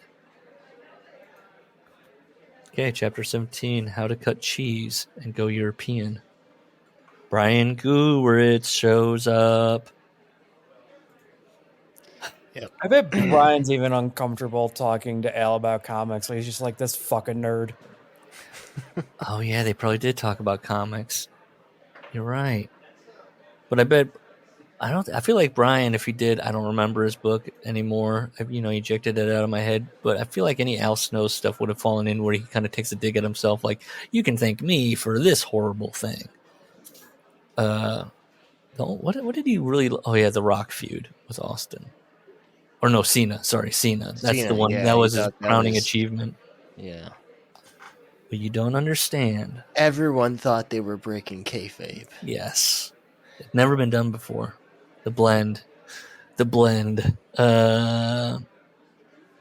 Gurwitz came up with an idea that we got 1 week into on TV before it got stopped. Okay, the idea is that Al Snow is turning on all of his tag team partners. So then they all beat him up. Then Al Snow's off TV, and he returns several weeks later. But he's got an army of little people with him, and then they come out of the woodwork and they attack people that he's pointing to. He's at the top of the ramp and he's pointing at people, and then the group of midgets is called the Swarm. Okay. Yeah, we remember know Al. all Okay. that merchandise. Hang I on. remember now. Read the last sentence. Well, no, Al Snow. Remember, he's transferring abnormal psychology in the head. It's a serious character. Read that last sentence. I thought it was an awesome idea. Yes. It was such Yeah. a shame we didn't do it. Yes. I said this is Russo shit. Brian Gurwitz, who hated has Russo. Matt Jones been pitched an army of midgets yet? Here's something we never did in WWE, and this is from Gurwitz. If you know him, he works with The Rock. He's like The Rock's right-hand guy, and Matt Jones is nodding along. Al, I think it's a great idea. We just don't have the budget for it. Tell you what, I can get you one midget. What's that do? I definitely can get you one.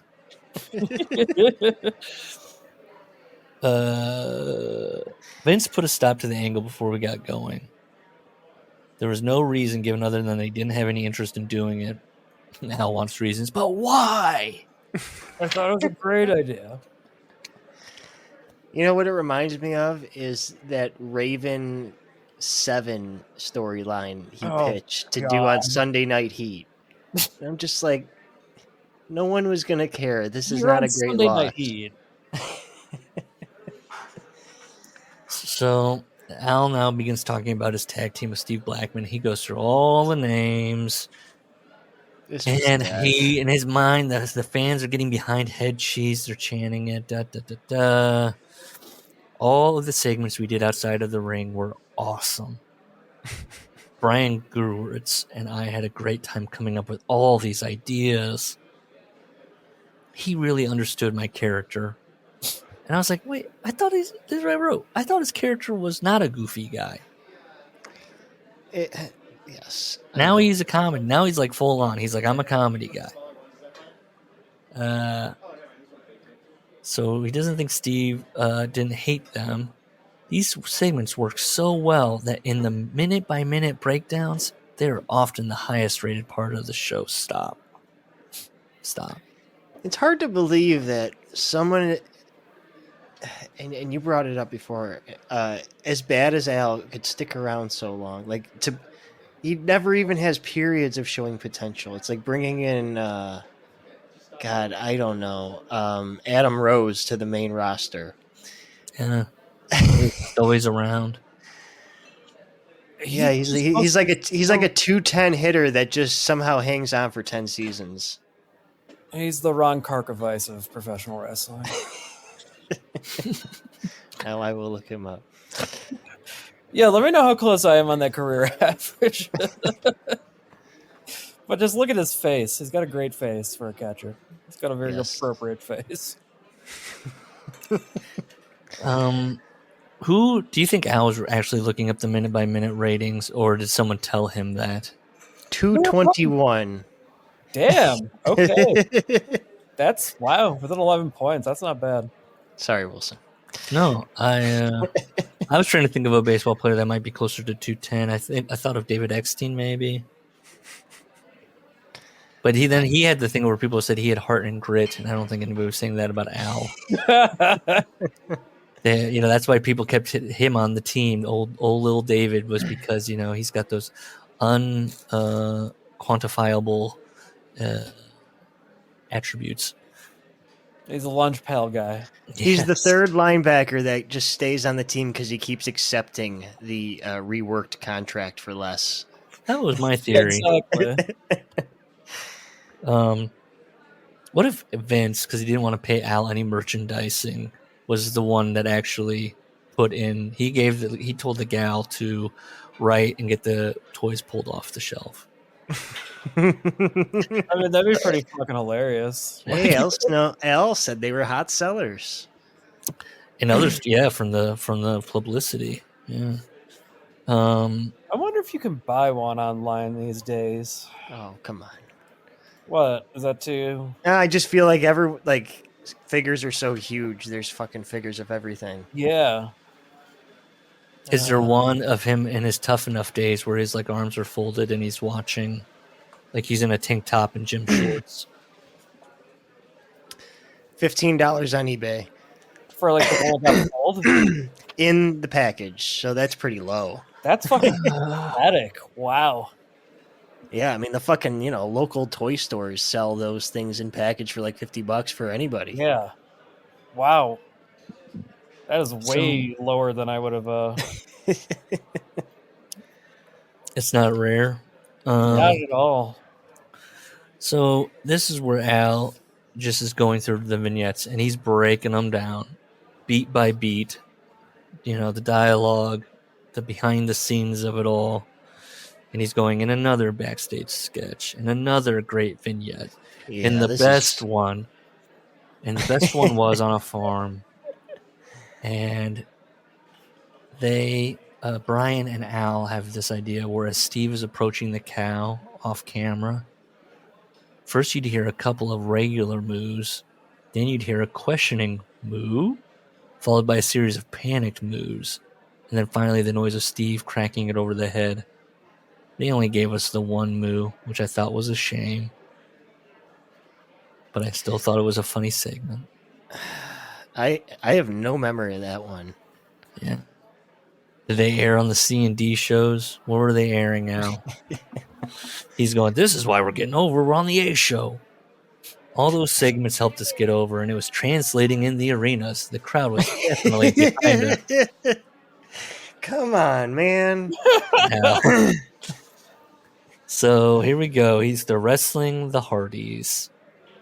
And Steve steps out of Jeff's high spot off with his whisper in the wind. Steve doesn't take it. He steps out of the way. He ruins the big spot. They improvise a finish. When I got to the back, I found that Michael Hayes, who was the Hardys' biggest supporter backstage, was making it abundantly clear that his boys had nothing to do with the things going wrong. Before I knew it, everyone was pointing the finger at me. I was blamed for everything, even though I hadn't even been in the ring when things got screwed up. Apparently, it didn't matter what I'd done in wrestling or how long I'd done it for. Shut the fuck up. As Shut soon the as there fuck was one up. mistake in a match, I was going to be held accountable. And I was like, I wrote that out. That's why. You just said why. You had the most years. You're the veteran. So, yes, they want you to be controlling and like making sure things go smoothly. What? Why is Al putting his hands up and being like, he's doing the thing. He's doing this thing where he never knows anything. He's never told what to do. He's got to be told that he's the veteran. He needs to be making Plus, sure things. doesn't Al brag that he puts the matches together a lot of the times? Yeah, So they sit back it there. does fall on him. Uh, Why would you put Steve Blackman in charge of a high spot? That sounds like bad management. That was too much for me, so I flipped out and went on a rant. Afterwards, Michael was following me around the locker room trying to talk to me. I was hot, so I kept telling him to fuck off. The Hardys went on to WrestleMania 16. Al, it's WrestleMania 2000. Okay, what do we do? To be featured in a high-profile ladder match for the tag team title, while Steve and I were put up against the new tag team of Test and Albert. So then he blames a shitty WrestleMania match on Test and Albert because they were too green. They didn't know anything. And it was an uphill battle. We weren't just on different pages. We were reading different books. I watched this match. Like this one. I did the homework. I watched this match, and it is a stinker.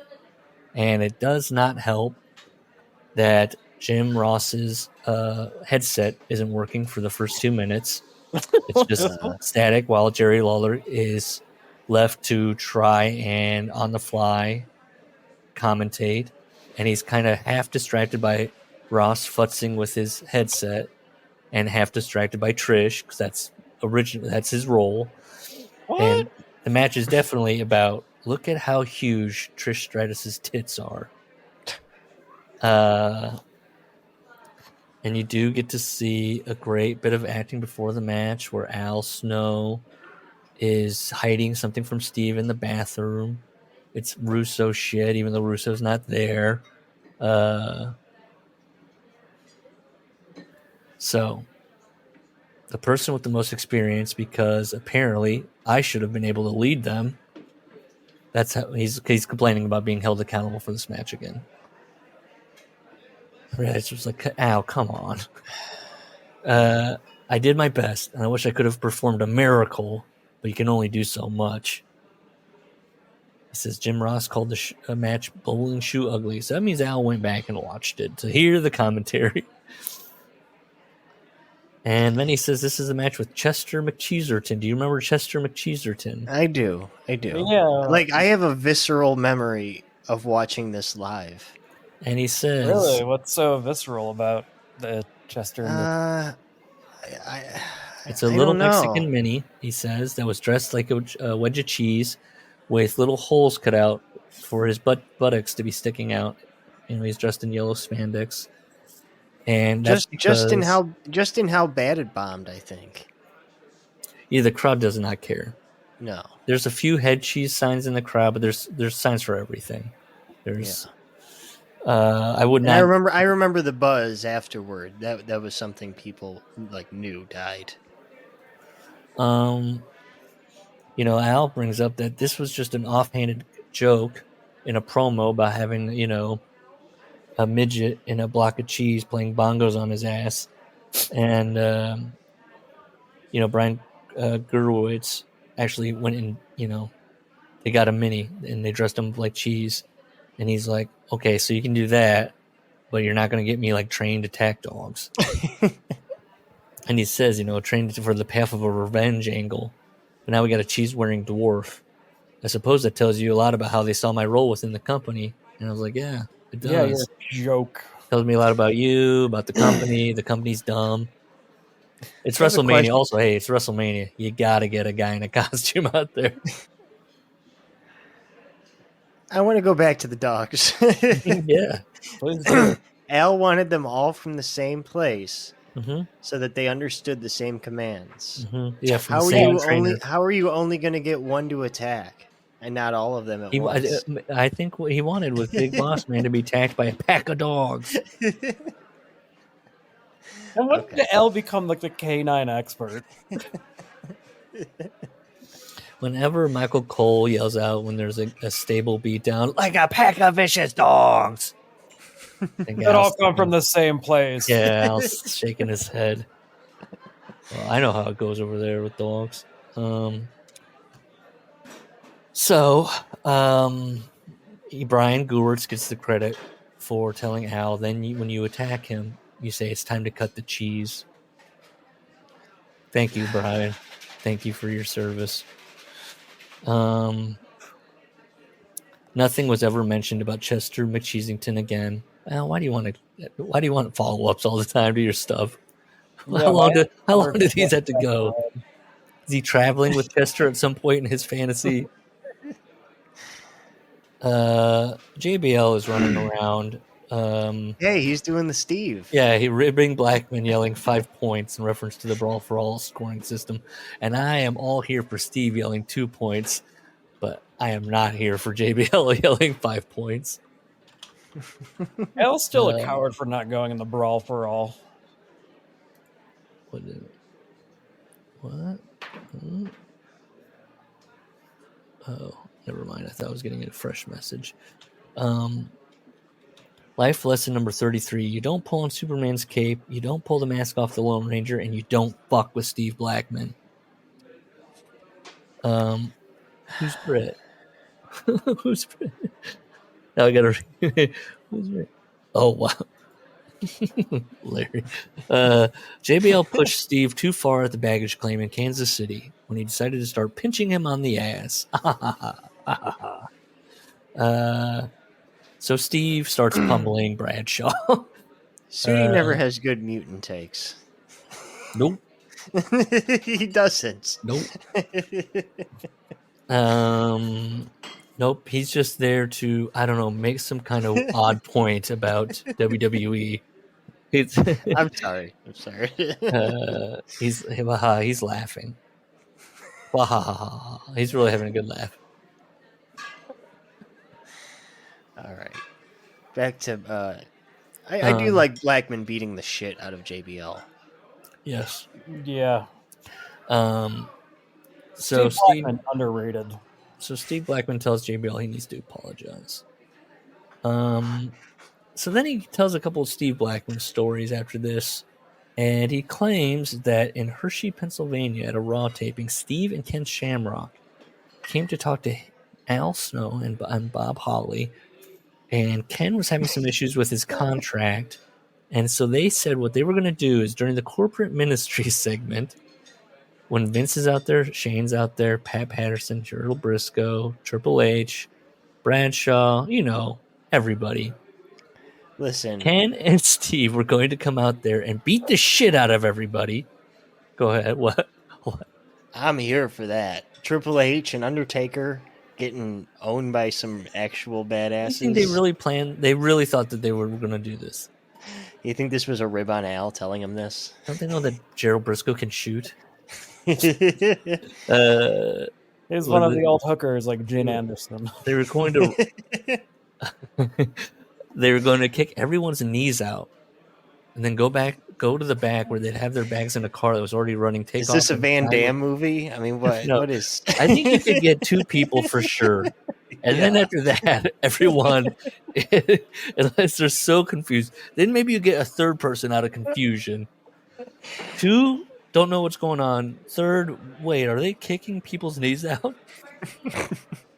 They got to be very specific who they pick first and second. Are they working together? They get more back to back. Then they sign with WCW.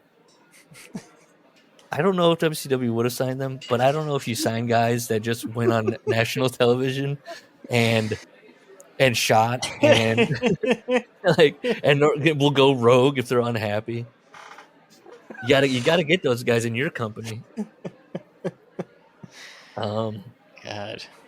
Al says, I pointed out that you'd be committing assault, a crime, on live TV.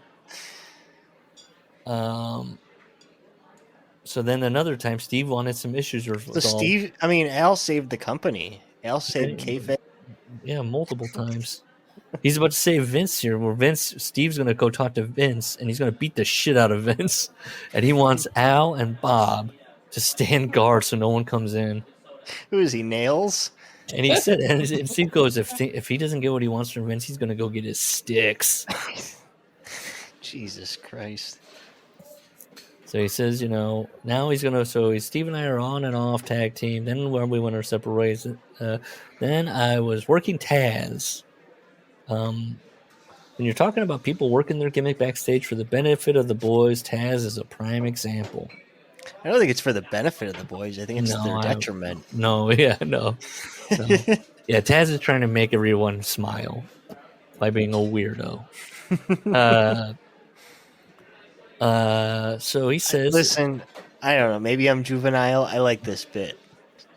Oh, yeah, I underlined. So they're in Japan, and Taz would like to, when they were in Japan traveling together, Taz would like to talk to everybody in English and just say stupid shit, knowing that they don't understand him.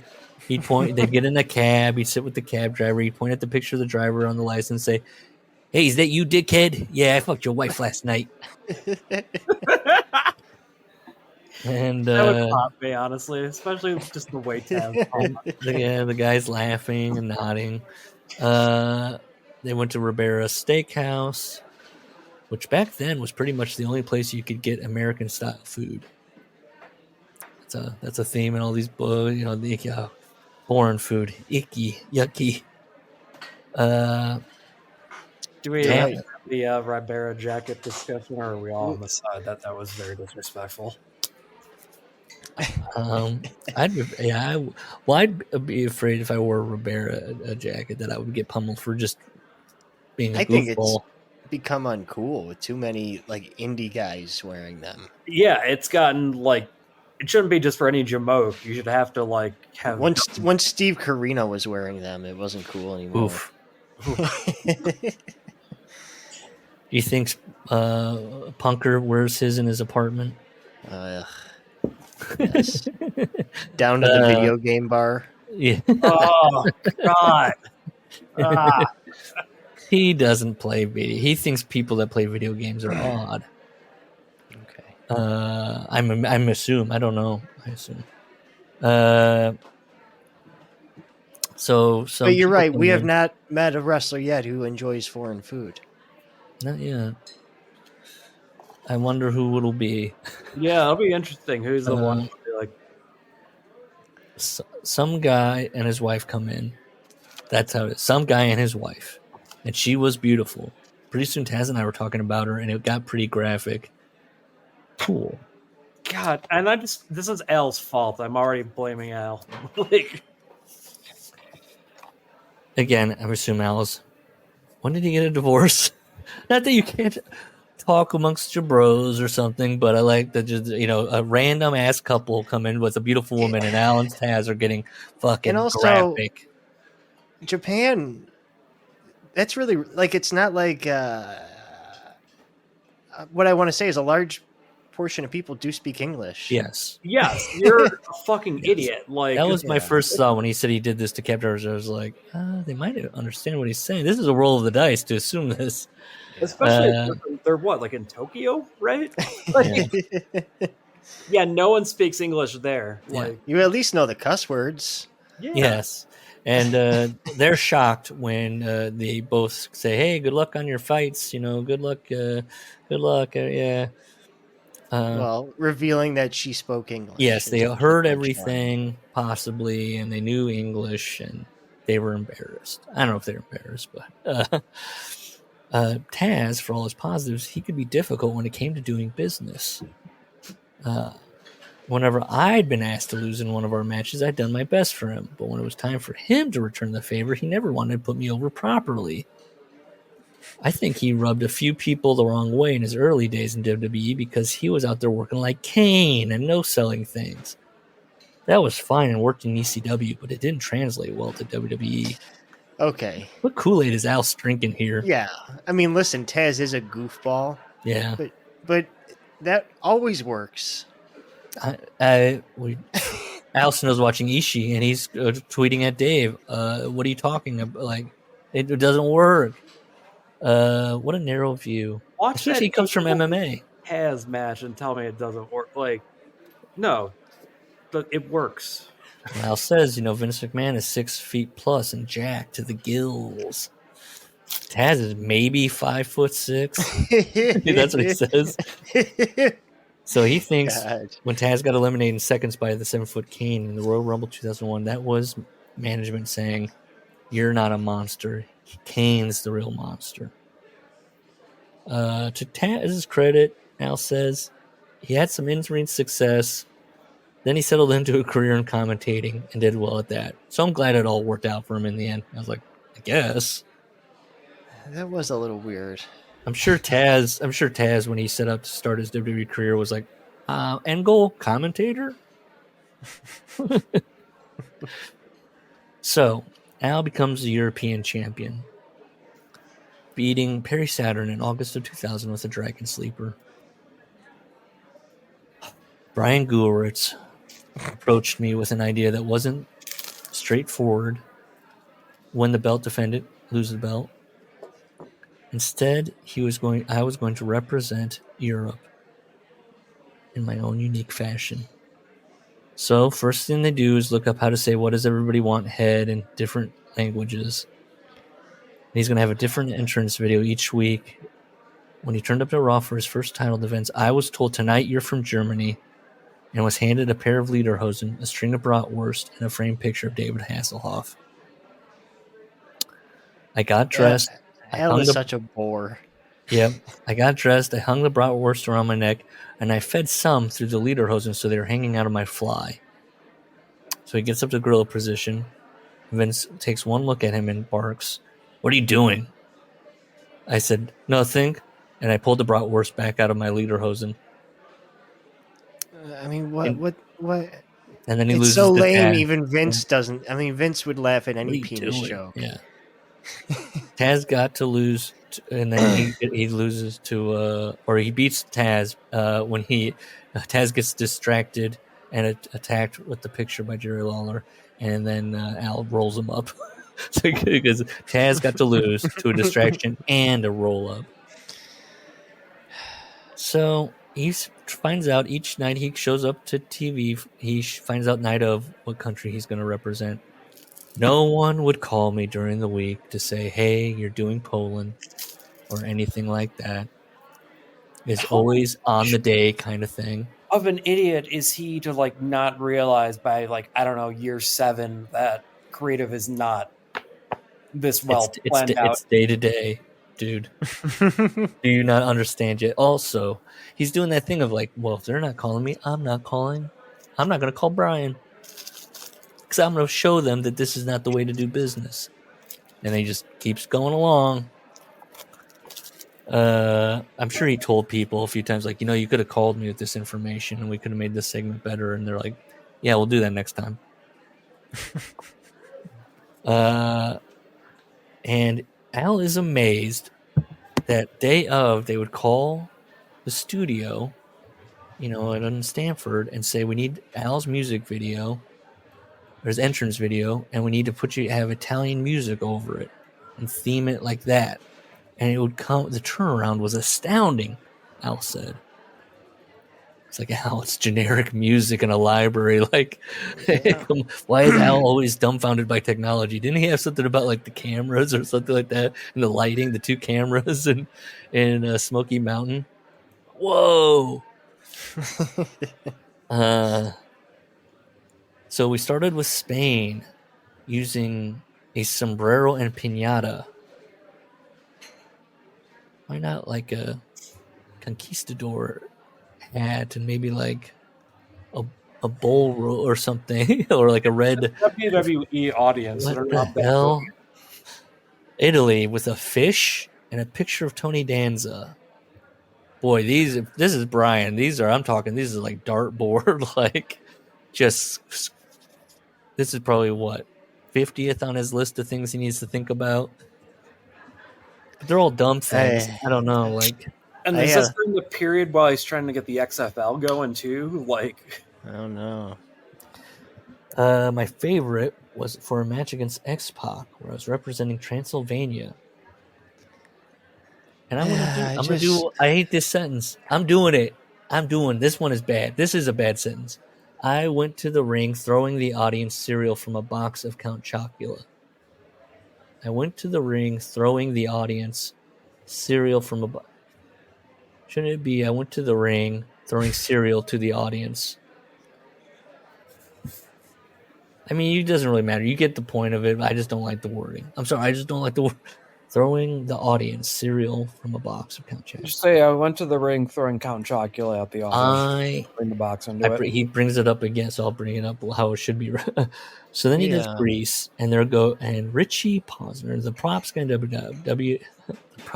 WWE, announced no. They hear he's doing Grease that day, and their mind immediately goes to anal sex. Richie well, we know that's where Al's mind goes because he said it on the radio. Yeah. They had to dump him. I wonder where that was going. Al, I thought the anal sex was great. What was Al's joke going to be, though? That he was going to fuck him. No, remember, it was like, your parents must love anal sex, and then Matt cuts him off. Yeah, what's the punchline? He said something. No, he was doing something about. No, he said something because like, he's the runoff. I think he was alluding that he's the runoff. Okay.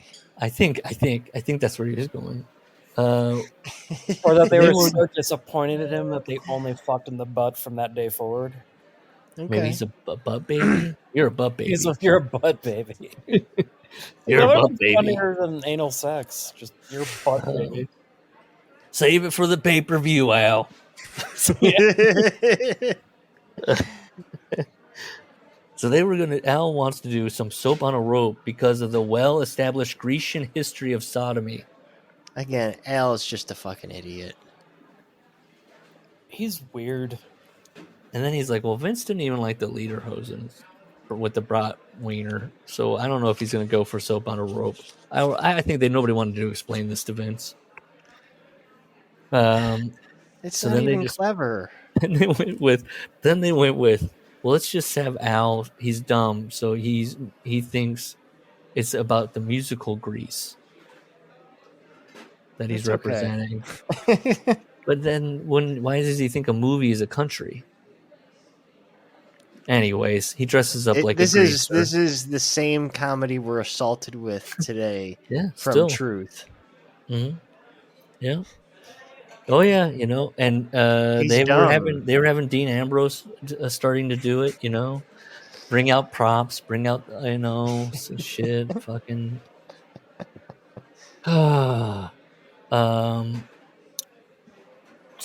Okay, so Al. Okay, no, we kept it simple. Come on, he had a match against Albert. We kept it simple. It's Hong Kong. I came out with a Fu Manchu mustache on the head and rice hats for us both. Carrying a picture of Hong Kong Fooey. He's always got to have a picture with him. While throwing fortune cookies to the fans. Al, going to be throwing the fans fortune cookies? Yes, I know. I like that Al doesn't think it's the racism that's the problem. I know that Hong Kong isn't part of Europe. I assumed the writers had gone with it because until recently had been under British Crown rule and it was an opportunity to antagonize William Regal. It's got to make sense. Yeah. Uh-huh. That set up the big match they'd been building for several weeks. It was him and Regal, where Regal won the belt. And there wasn't even a follow-up at the No Mercy pay-per-view a week later. No. The storyline was immediately forgotten, and Regal wrestled Midian instead. That one burns. That one stings. Ugh. Naked Midian. That means that Vince likes Dennis Knight more than else. So like, Midian was like, he was on a lot of pay-per-views. Maybe he was just nice to be around. He's a member of the Bone Street crew. That's true. I think probably like also wasn't bitching all the time like Al. I think he just kind of, Went about his job, and It seemed like a wasted opportunity because I knew we could have gotten more out of the angle. what it could have, should have. I look back and I'm so glad I got that run. What? How many You'd be- countries are there? Well, how long is this going to last? You'd be amazed at how many people have told me they really enjoyed everything I did with the European title. I would be amazed. I'd be shocked. Is Gewurtz going to write jokes about Lithuania that we're all going to get? I know there's not really Google yet, so Brian really just can't go Google like famous Lithuanian person.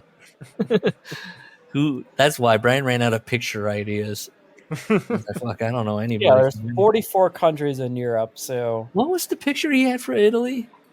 Tony Danza. Danza. You think Brian would do Super Mario? Come on. you don't want to get mixed up with Nintendo. Come on, Brian Tony Danza. loves 80s TV. Okay, yeah, true. I'm trying to think of anybody. Yeah, Tony Danza. That's Brian's go-to. Tony Danza. Yeah. Who would you go for Italy? Well, you said Super Mario. So yeah, people are walking up to Al, shaking his hand, saying, "What you did with the European title was good shit." Never. I think Al's confusing people telling him that they remember that and liking it. I remember you did that is not the same as I like that thing you did. When I was first handed the Lederhosen, I felt dumb and embarrassed. After that, I decided that if the company was going to make me feel like an ass, I was going to go out there and be ridiculous to stuff it up their ass. I don't think that really comes across. No, Not if you're like a swarm of midgets. Yes. The herd. Or the hive. What was it? Yeah, there's a swarm. Oh, the swarm.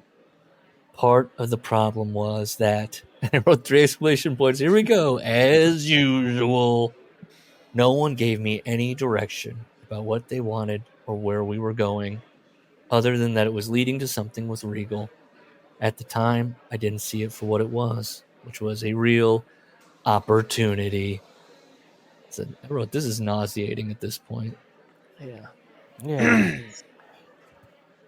Now he realizes they couldn't have given that gimmick to The Rock or Billy Gunn or Bob, pretty much anyone else on the roster, because it wouldn't have made sense for those wrestlers to do that kind of thing. But for me, it worked perfectly. Yeah, because they respected those guys. Those guys were presented as serious people. You are presented as not. They could have given it to Midian. Look, they did give that stuff to Midian. Al, were you pitched about coming out in a thong? Was it pitched to be naked Al Snow before it was naked Midian? Come on. Al's watching that going, oh, another opportunity. I should have took it. Well, he's got to look his kids in the eyes. And to answer Larry's question, what could he have done with the European thing? What if he's wrestling different styles? It comes back to that again. That gimmick. He's wrestling different styles each week. It's Japanese sumo. He's dressed like that probably in one of the things. I'm sure Al did dress in one of those at one point. I feel like the sumo, what do you call those? Where you bounce against each other. Yeah. Costume. Mexican lucha the next week. Russian shoot fighting the next. European catch. British world of sports style, he writes. Each style has its own mannerism, stances, and footwork alert.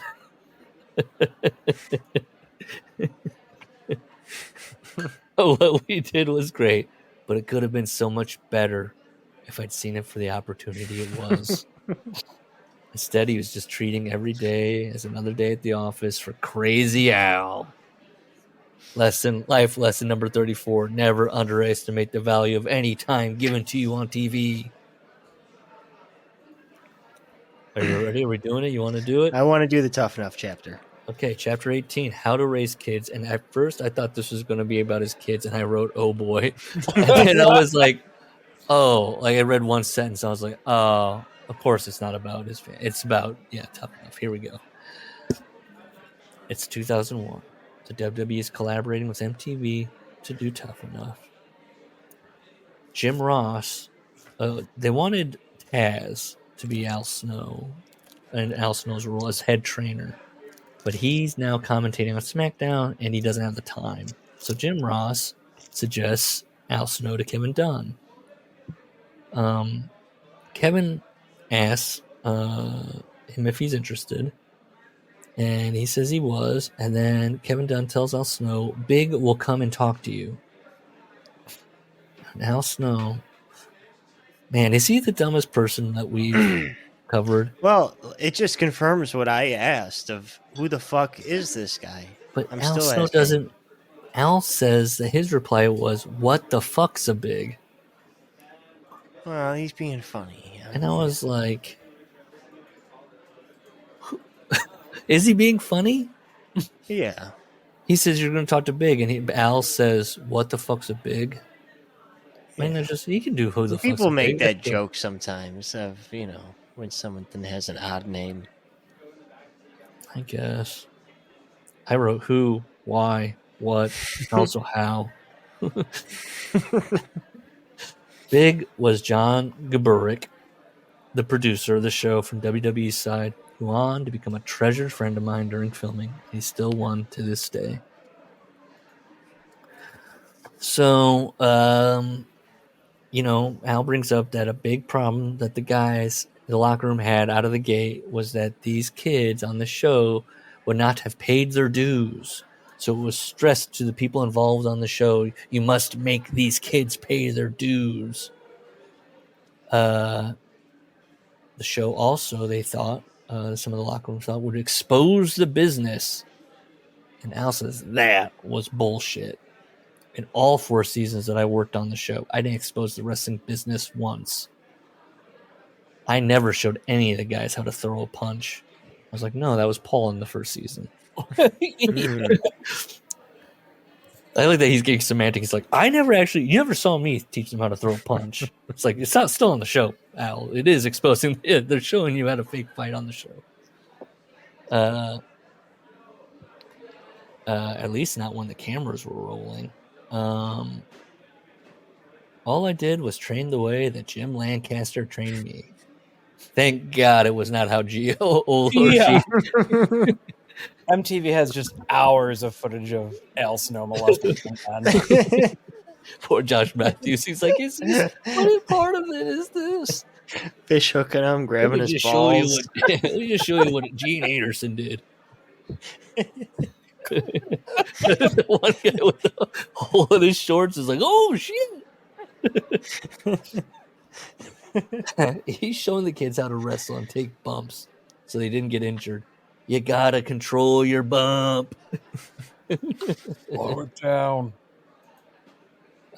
Life lesson number 35. Don't waste your time on jealousy. Sometimes you're ahead, sometimes you're behind. The race is long, and in the end, it's only with yourself. Also, wear sunscreen. I turned it into that little song there. God. To the class of 2022. So, he just kind of goes through and he says Taz was the blender. Taz is coming in when he can and just chewing the kids up and then leaving. He's hearing from the locker rooms, fucking punish those kids. They're going to have the finale, or they had the auditions and the finale in the WWE restaurant in Times Square. Al says, I was fucking howling. Come on. Me too. I loved that place. I spent a lot of time down there when I was doing Sunday Night Heat. There were awesome people there, and the food was great too. I was like, think about this. This man was eating off his car. Vienna sausages. The thing about this man's palate, and he's fucking just crushing the WWE Times Square menu, and he's like, fuck, this is good. He's having the Too Cool burger. Oh man, it's like, this is heaven. This is fine dining. He says MTV had a psychologist to make sure that anyone chosen was mentally stable enough to cope with the process. Yeah, that's interesting. They did psychological profiling, so they Do you think this was like one of Vince's quack doctors? Oh yeah, yeah, yeah, pretty much. Let's see. They don't want anybody trying to be famous. He brings up the fat guy that had man boobs that were flopping around. I think he even quotes. I think he says the same thing that he said in the show, which is, "He looks like he just had a litter of puppies." I think he says it to the guys. He loves it. He's talking. He's talking about making characters memorable. Just stuff that he doesn't do himself. Someone I bought into during the first season audition was Jessica Cressa or Cresa. I don't know which it is. It's ODB. Yeah. She stood out from her first audition because she went for broke and didn't hold back. He thought she was unique. She had a shit ton of charisma. This is Al Snow's toughness section is a little bit like Bret Hart's, where he gets to go through each contestant and be like, the ones that were successes I liked, and the ones that didn't, I told them to keep at it, and and look at my hindsight on all this. Well, it's like when Mick Foley said he sat down and talked to Kevin Nash. Yes. And after that, his career changed. Yes, it's like that. Yes. He was telling telling him to use his size and work as a big man. He was. Yes. No one you had got ever him in done the that. corner. You want to do the angle thing, and then give him the elbow. That'd be cool. Mick's got a styrofoam head on his And then stick. Mick's watching Steve Austin in the Sportatorium. He's like, that guy. Yes. Yeah. He's got something. And the way Al's described Mick, who's taking advice from Mick at this point? If he's pummeling that styrofoam head. Maybe that's why, what's his name, left him. Yeah. According to Rene Dupree. Oh, Found him cheating with the head. Oh my god. I wrote that I think I know why Al likes ODB. She has a food truck now. And Al thinks a food truck. He's like, this is fucking brilliant. Yeah, he's like, so you use the yeah, I know what that's like to cook. And they're like, no, there's ovens inside, man. He's there working out. The trainees, he kind of talks that they were really actually training in that first season, do like 6 hours a day every day, and then they would try to get the kids to go out for the MTV side of it, and everybody's like, we're tired, we don't want to go out. So they would kind of have to force them to go out and act like it's an MTV reality show. Well, that was season 2. Oh, he doesn't bring that. Okay, so yeah, he doesn't bring that up for season 1. He just says, okay, this is what he says. Here because in season 2 they make him do that physical like obstacle course every day. Yes, yeah. And where someone kind of strokes out during it. I don't know if you remember that. I don't remember that. He like puts himself too far and over, and they got to call in the fucking medics. This is what he writes about the first season. For Tough Enough was the best of all worlds. He was training, which is something he loves to do.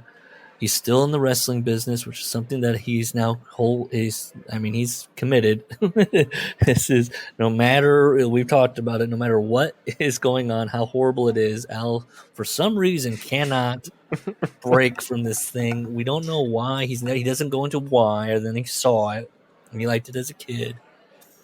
It's not like he talks about it like it's an art, like Brett, or like where he's doing cinema. And I don't know why he's saying I was away from the drama and negativity of the locker room. Was that a really turbulent time? I don't really think so. Well, I was like, Al, he's out of the locker room and he's not hearing any negativity or drama. I was like, Al, it's you. You're the moaner. You're pissing everyone off. It was awesome. Like he just talks about the hours of training. He's just like, it was awesome. So they're in New York. Maven Huffman and Nydia Gunnard. Bernard. Did I get it right? They win. Then they want to move the show to LA for MTV. Al's like pitching Vince, are you guys opening up a West Coast the world? Yeah, Al is like, he's like, well, now we won't be able to do it. And oh man. So Al says, as they're getting ready for season 2, I told Big that we've been lucky so far because nobody knew it was going to be a success, so no one's bothering us or leaving us alone. Well, the first season's a success, and Al says proof that now things have changed, that everybody wants a piece of Tough Enough now. Jim Ross was up on the dais with us from Las Vegas. He knows. And he claims no one in WWE had wanted to come in as a guest speaker or trainer during the first season. But after the show became a hit, they were tripping over themselves to get involved. You know, I do remember JR trying to be Simon Cowell during those auditions. He's just telling everyone that comes across. He was like real deadpan flattering. And like tearing people down. He thought in an alternate universe he's a voice. I mean, judge on The Voice. He's in the big chair. He's never hitting the button. He never turns around. He's just the entire show. I've never seen the show, but that's right. If they like a guy, they turn around. Maybe I don't know. And I kind of thought when he said all the wrestlers wanted to be guest trainers or speakers, I was like, then on the first season, he got Mick Foley, he got Triple H, he got the Hardys, he got everybody. Vince McMahon showed up. What is he talking about? Yeah. Kurt Angle. The trainers for the second season were Ivory, Chavo Guerrero, and Bob Holly, who took the place of Taz as the Blender. He says Bob was better in the role than Taz. He wasn't nearly as hard on the kids. This all goes out the window. Like, he immediately turns around and starts talking about that's season 3. Yes. But that's what I'm saying. Where it's like... And actually, it's hard to believe that later. Bob is a little lovable in season 2. Yeah? And he does take to one of the guys. That's nice. Yeah. So you think he just didn't like Matt Capitelli? Something about Matt's hair. Al tells us why. Off. Yeah. Now, I did my homework again. I watched some of Tough Enough Season 2 to try and, because I couldn't remember anything about it. He said that this group of kids, he didn't like them as much because at the urging of a girl from Oregon who was the ringleader, you know who that was? I don't know. You couldn't figure it out? I didn't watch enough to see if somebody brought up being from Oregon. She quickly spread an attitude of, we're the TV stars and they can't make the show without us. Good for among them. Some of the others. Yeah. It was a terrible start. How dare they collectively bargain? Then one of the kids, Hawk, had a nervous breakdown. Okay, I did watch this. So I needed to know if this was an accurate portrayal. It is not. No.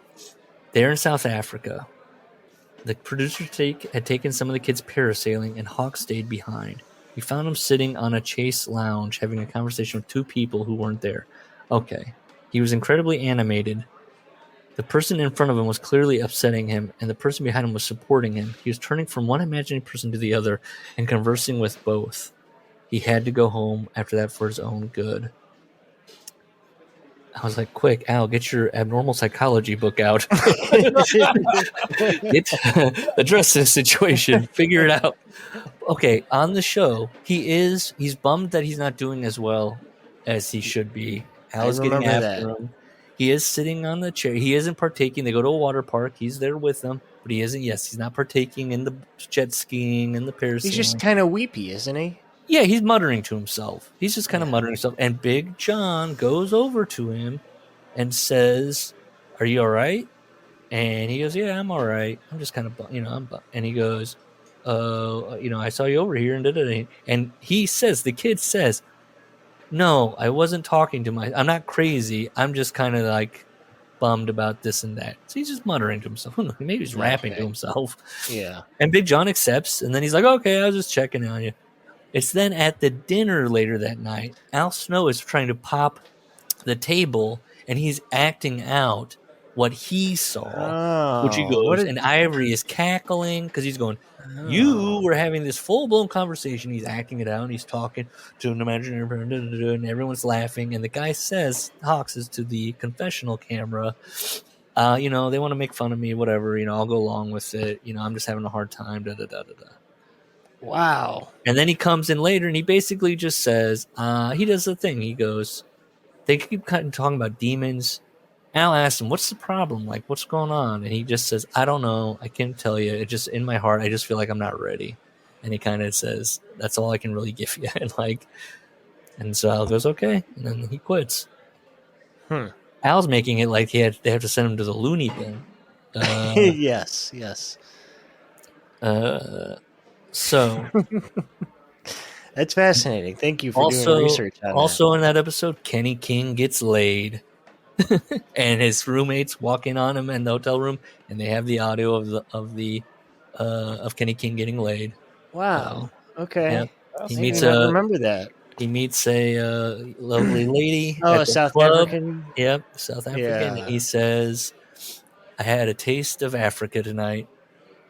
I think that's his line. Okay. And it was beautiful, he says. And yes, two of his roommates come in to check in on him. And then they can't believe they're shocked when they find out he's having sexual relations.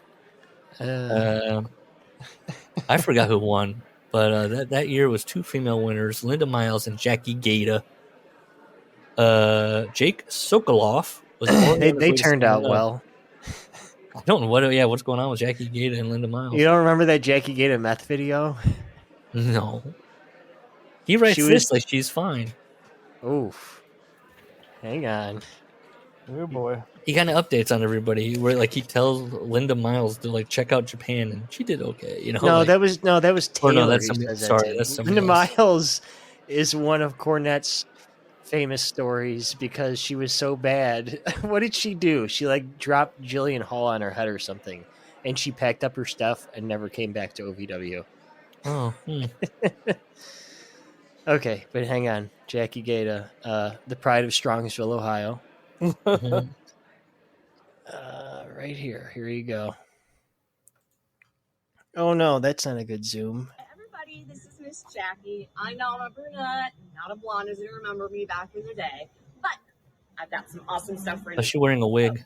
WWE worn for this is television. Oh, I remember she did used to wear that So, do your stuff. homework, find a promo. And I walked up to the ring in this guy. I'm sure I wore it for a house show or so too.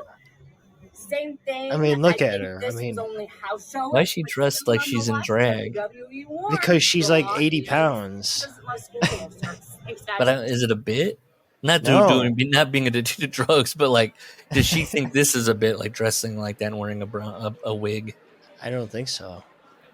Remember, there were videos of Charlie Haas looking really rough too, like sores on his face, and they were a couple. Nice. That song by John Mellencamp.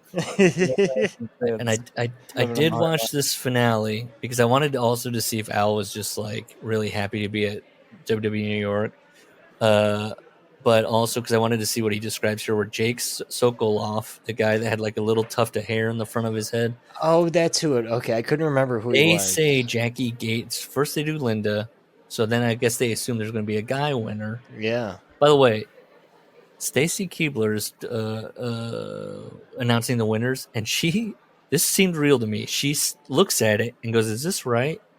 And then looks to Big John and goes, "Is this?" And he looks over and goes, "Yeah, that's right." And she looks and she goes, "Are we sure?" And then she goes, and she says, "Does Mr. McMahon know about this?" And Wow. yes, like she's like, "Are we really doing two women? Like, is this?" And so then she's like, "Okay," and she. Because he's right, because they say Jack, he hears Jake. He does start to get up a little bit. Wow. And he's stunned. And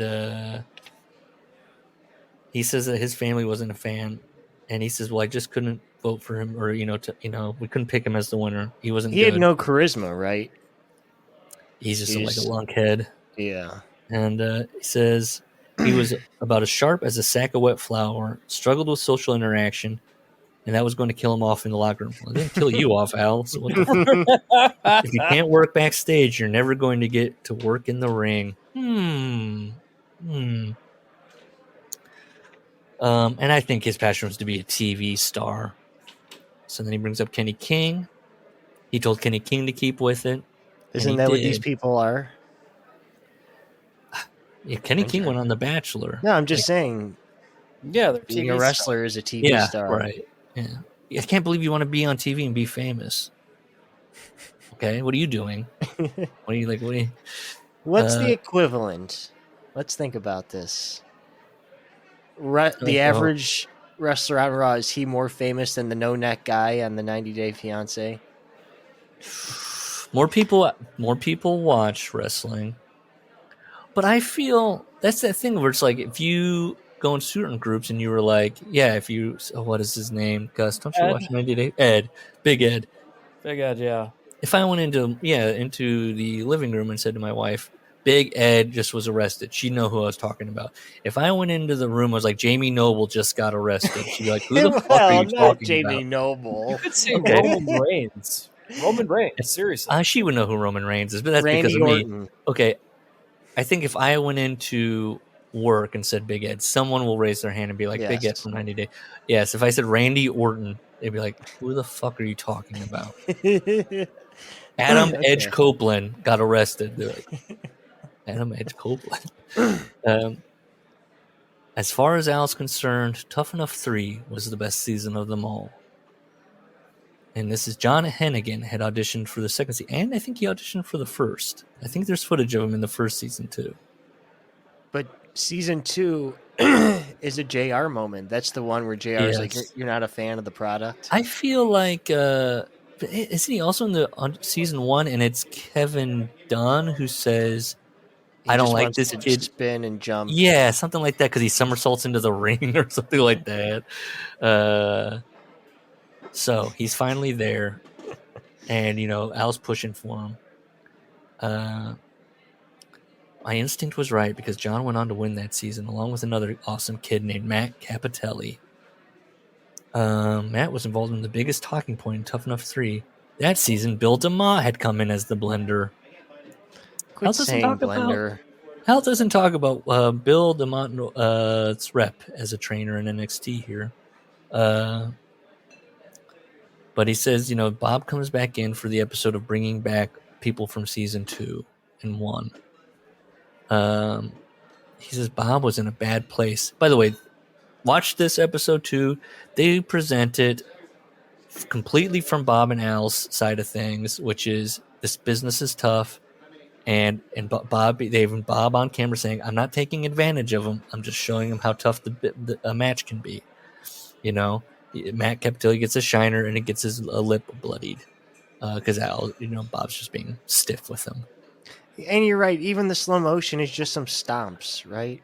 It's fine. Yes, it's like Bob puts his feet up into the turnbuckle and but Al makes it out like MTV was painting Bob as this vicious monster, and it's just like, okay, whatever. I don't know what we're doing here at this point with Tough Enough. Taz cross-faced in the first season. Now he's back on this one. Taz cross-faced Chris Nowinski, knocking him out and giving him a concussion in the process. See, we were right when we were like, why is Chris Nowinski talking like he's already had a litany of concussions? And they never showed that. Well, he said MTV didn't make a huge deal of that on the show, but 2 years later, they're doing this and that. They're doing slow mo and they're doing like changing the colors to black and white. Like dun dun dun. Bob looked like a monster.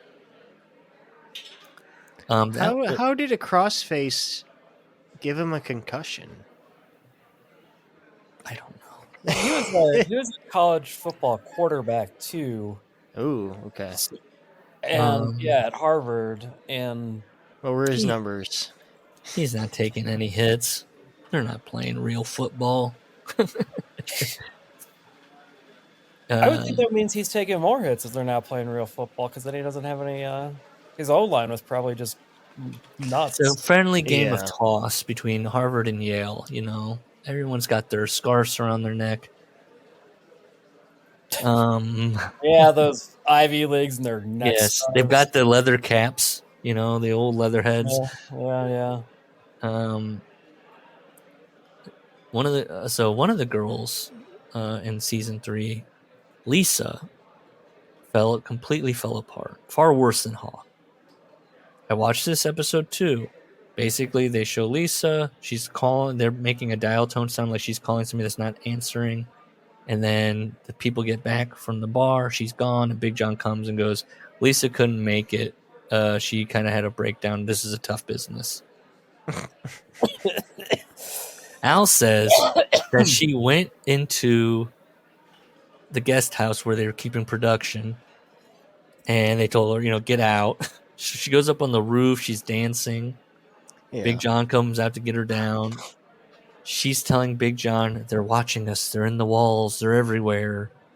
Her parents come out. They put her in an institution. She breaks out of the institution. She goes to where WWE is. She's riding with the boys because she's telling them, this is part of Tough Enough. They told me to go on the road and learn.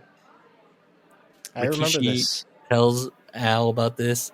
Al says, you need to get her out of the car. She's legitimately insane and potentially dangerous. What happened to the psychological MTV people? What is happening? She got to talk to Vince McMahon at some point.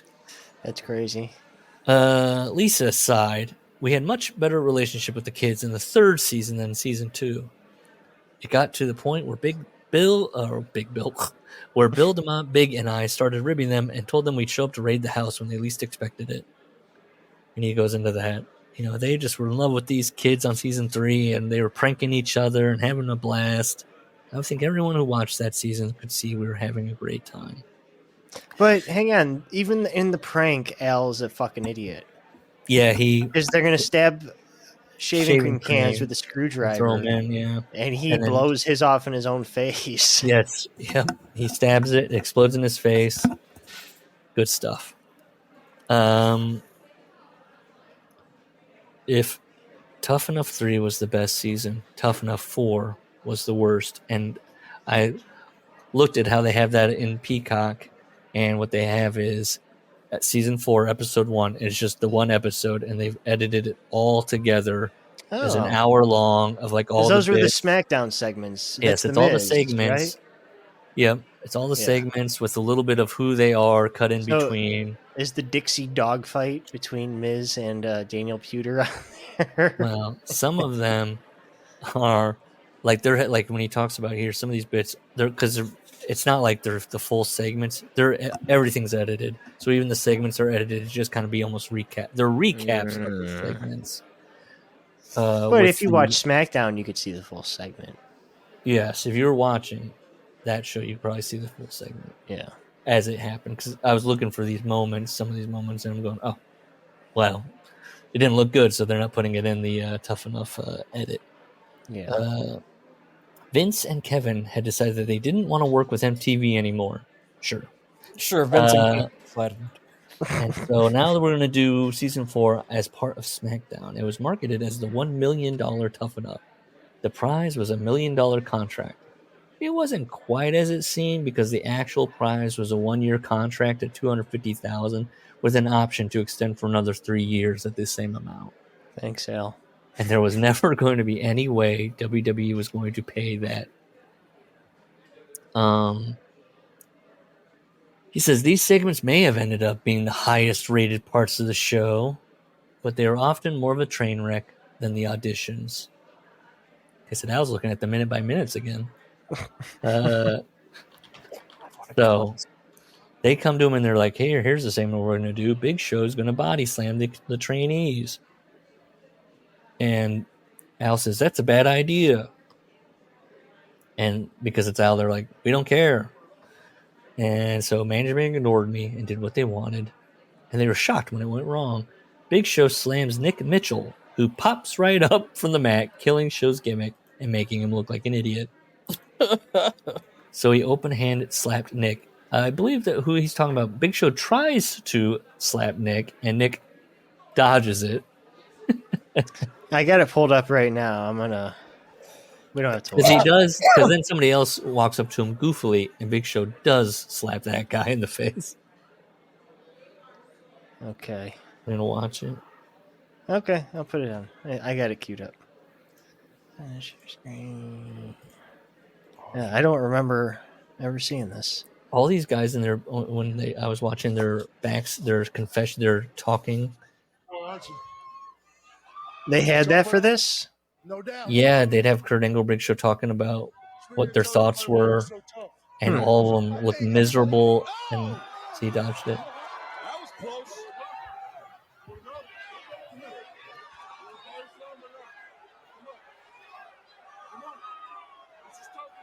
This guy's He's little big. Lord Fauntleroy haircut, his little Prince Charming haircut. Yeah. What in the fuck was he doing with that haircut? Listen, I'm going to body slam each and every one of you to find out how tough you are. Now, if you left your in the back and can't take a body slam, Look at Ryan Reeves stepping up. Ryback steps up. Yeah. takes the first body slam. Oh! At least he has the sense enough to sell. Yeah, he sells. He sells. He's rolling. Now, if you're There's another, Al with that haircut. Mez really sells.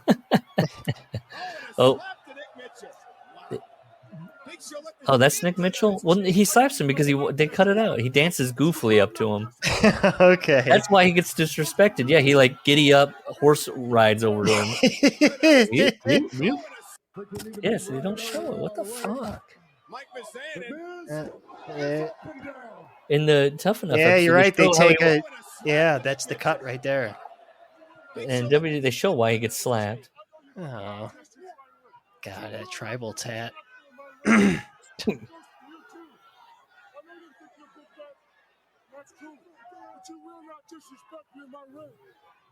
Okay.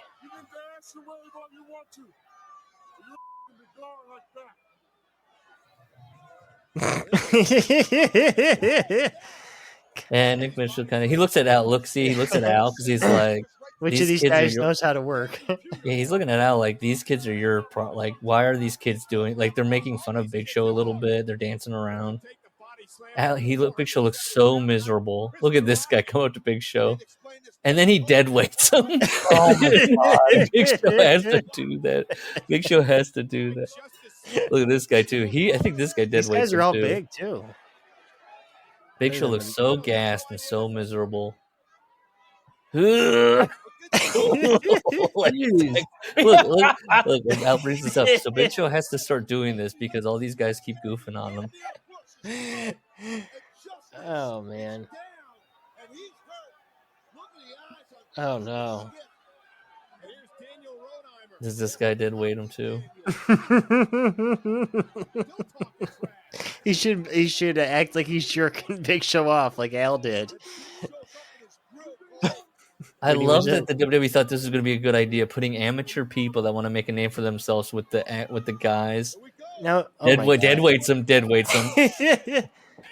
then he's Yeah, I he mean, takes is this his liberties. before or after Kurt Angle? Yeah. Either way, they didn't learn their fucking. This is the lesson. first one. He said this was Big Show was the first one, Okay. and it is the first in the hour edit of Gosh. all the segments. So he goes through this, Big Show like is having to like lift all these guys up. He's dropping elbows, he's dropping knees to make sure they stay down. Another challenge was the Basham brothers had to guard a corner of the ring, and the trainees one by one had to try and get past them. And they'd been told that if they let anyone get past them, they're going to lose their jobs. No one thought, the office didn't stop to think that as they kept going, the Bashams would get more and more worn out, but the guy coming in would be fresh. By the end, I'm going to go out on a limb here and be crazy. Mhm. The Bashams are just FTR. Yeah. Wow. By the end, Doug and Danny were blown up. What, having gay sex? Oh, don't be lowbrow. What? That's what the story I read. Just trying to feed their families. Well, in the story we were talking about, or I was talking about and reading, they were trying new things in their relationship, talking about maybe bringing in a third. A unicorn? Did we establish that it was Cash who was receiving in the? Okay, because that's what it was.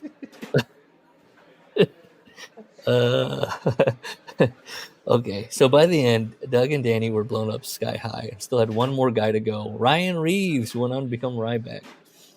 And as Ryan is mowing through the Bashams, Al thought to himself, when are WWE going to stop doing this stupid shit? Meanwhile, Vince was backstage laughing his ass off. This Basham one's bad. They make him go 30 seconds with each guy. Mm-hmm. So the guy can keep doing it for 30 Mhm. minutes. Jeez. And the Bashams are like, we're going to get fired if we let anybody past us. So Al says the biggest mistake was the Kurt Angle. Vince wants Kurt Angle to shoot on all of his trainees.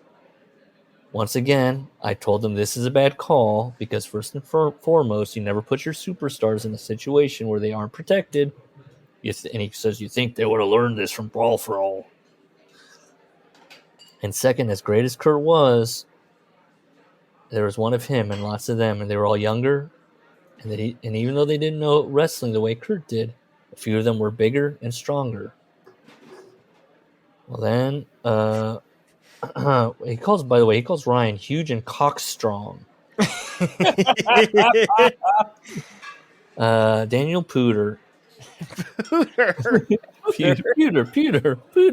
Pewter. I got it. No. Putter. They said Pewter. Pooter. No, they say Pooter in the show. It's Pooter. I think I've heard Meltzer say Pooter. Oh, you heard Meltzer say Yes, he's talked about Pooter. Don't blame Dave. He said, and Brian didn't correct him, so that's why I thought that. It's Pewter. He's the MMA guy. I know that. Okay, maybe I've been saying his name wrong my entire life. So Daniel Putter. He gets the better of Kurt Angle. We've all seen it. He gets him in the key lock. Right? Is that what he writes? Yeah. And looking back, they don't edit that out. They edit, that's in there, and they even have Michael Taz call it out, and Michael Cole kind of stumbling, going, it looks like maybe, and then that's when they kind of quickly, and they get to move on. They're going, hey, he's getting the better of Kurt, it looks like. And so I think somebody says offhandedly, I mean, he's an MMA guy. Like, he's got a background. Like, well, Kurt should have probably expected it. Kurt was embarrassed and upset. And he is, because he refuses to shake Daniel's hand. I'd spoken out against it, but because I was just Al Snow, no one listened. I said, what a life. He knows this. He's like, no one's going to listen to me because I am who I am. Well, he says, I again got blamed. Yeah. What was he supposed to do? Whisper in Kurt's ear? This guy might fuck you up. No, he should have smartened up his trainees, I suppose. You're all supposed to just lose. Yeah. You should have given Kurt like a week's notice. It's also, this is Kurt's fault because he says who wants next, essentially. Yeah. And Pewter says me, raises his hand, and Kurt's like, you sure? You sure? And he's like, yeah, I am sure. And he's like, you want to get in? And they go back and forth for, I don't know, 15 seconds.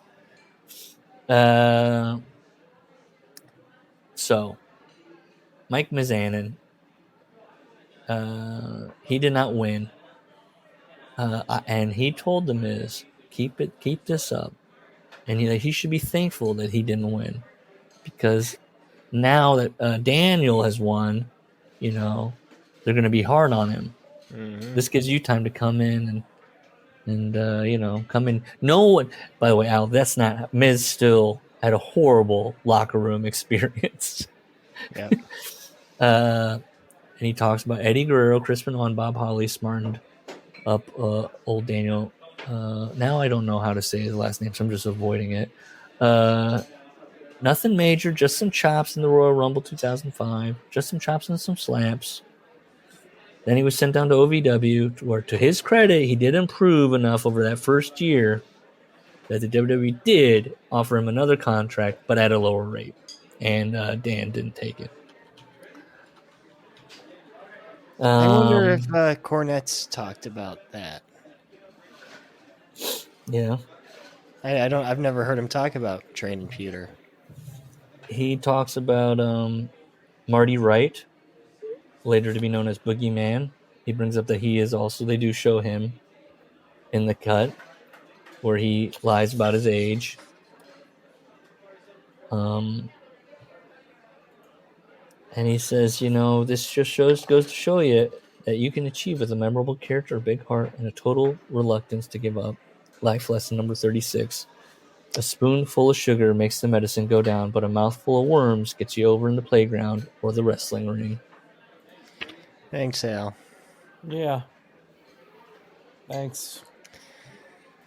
Oh, no, we're done. Okay. I don't know, man. Al's tough. He is. We still got TNA to go. The whole I guarantee he's gonna recap that fucking angle where him and Coach were feuding with Ross and Lawler. I don't even. I was out. Have you watched any of that, Gus? That's like early 05, I think. Yeah, I was so out by that point. I'm in like summer 03. I think they wrestle a match. And so there's no commentary. I think it's the New Year's Revolution pay-per-view in Puerto Rico. Why is Al written about? Al at this point has gone shoulder length with his hair. Why?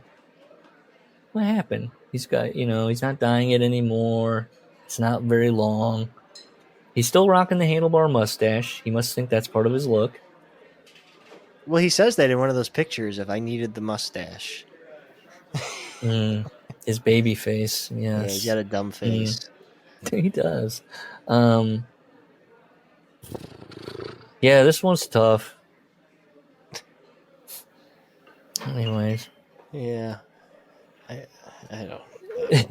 I don't feel bad. I did feel, watching his Tough Enough stuff, and he's being very fatherly sometimes to some people. And I was like, God, am I being too hard on the guy? Watching him prank with people, and they're in the season 4 thing. They're doing a bit where they keep saying it's his birthday. He seems to enjoy it. He seems to like to have his yucks. Yeah. But then I remember all this other stupid shit. I'm like, he's shitting in bags. you know what I was like? I was like, I wish he would talk. He would like, so why isn't he writing at length about like his thoughts, or I don't know, like showing what's he listening to? Who's he traveling with? Yeah, why is he recapping these angles and shit? I don't give a shit about this. I don't want to hear. I don't want to read a recap of shit I watched and didn't like then. I want to know about. I bought this book because I want to know about Al Snow. Specifically, the Al Snow that Vince McMahon hated. Mick Foley straight up says that Vince hated him. Okay. Yeah. Anything else? Nah. We'll get there. Bye.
boogie to your game.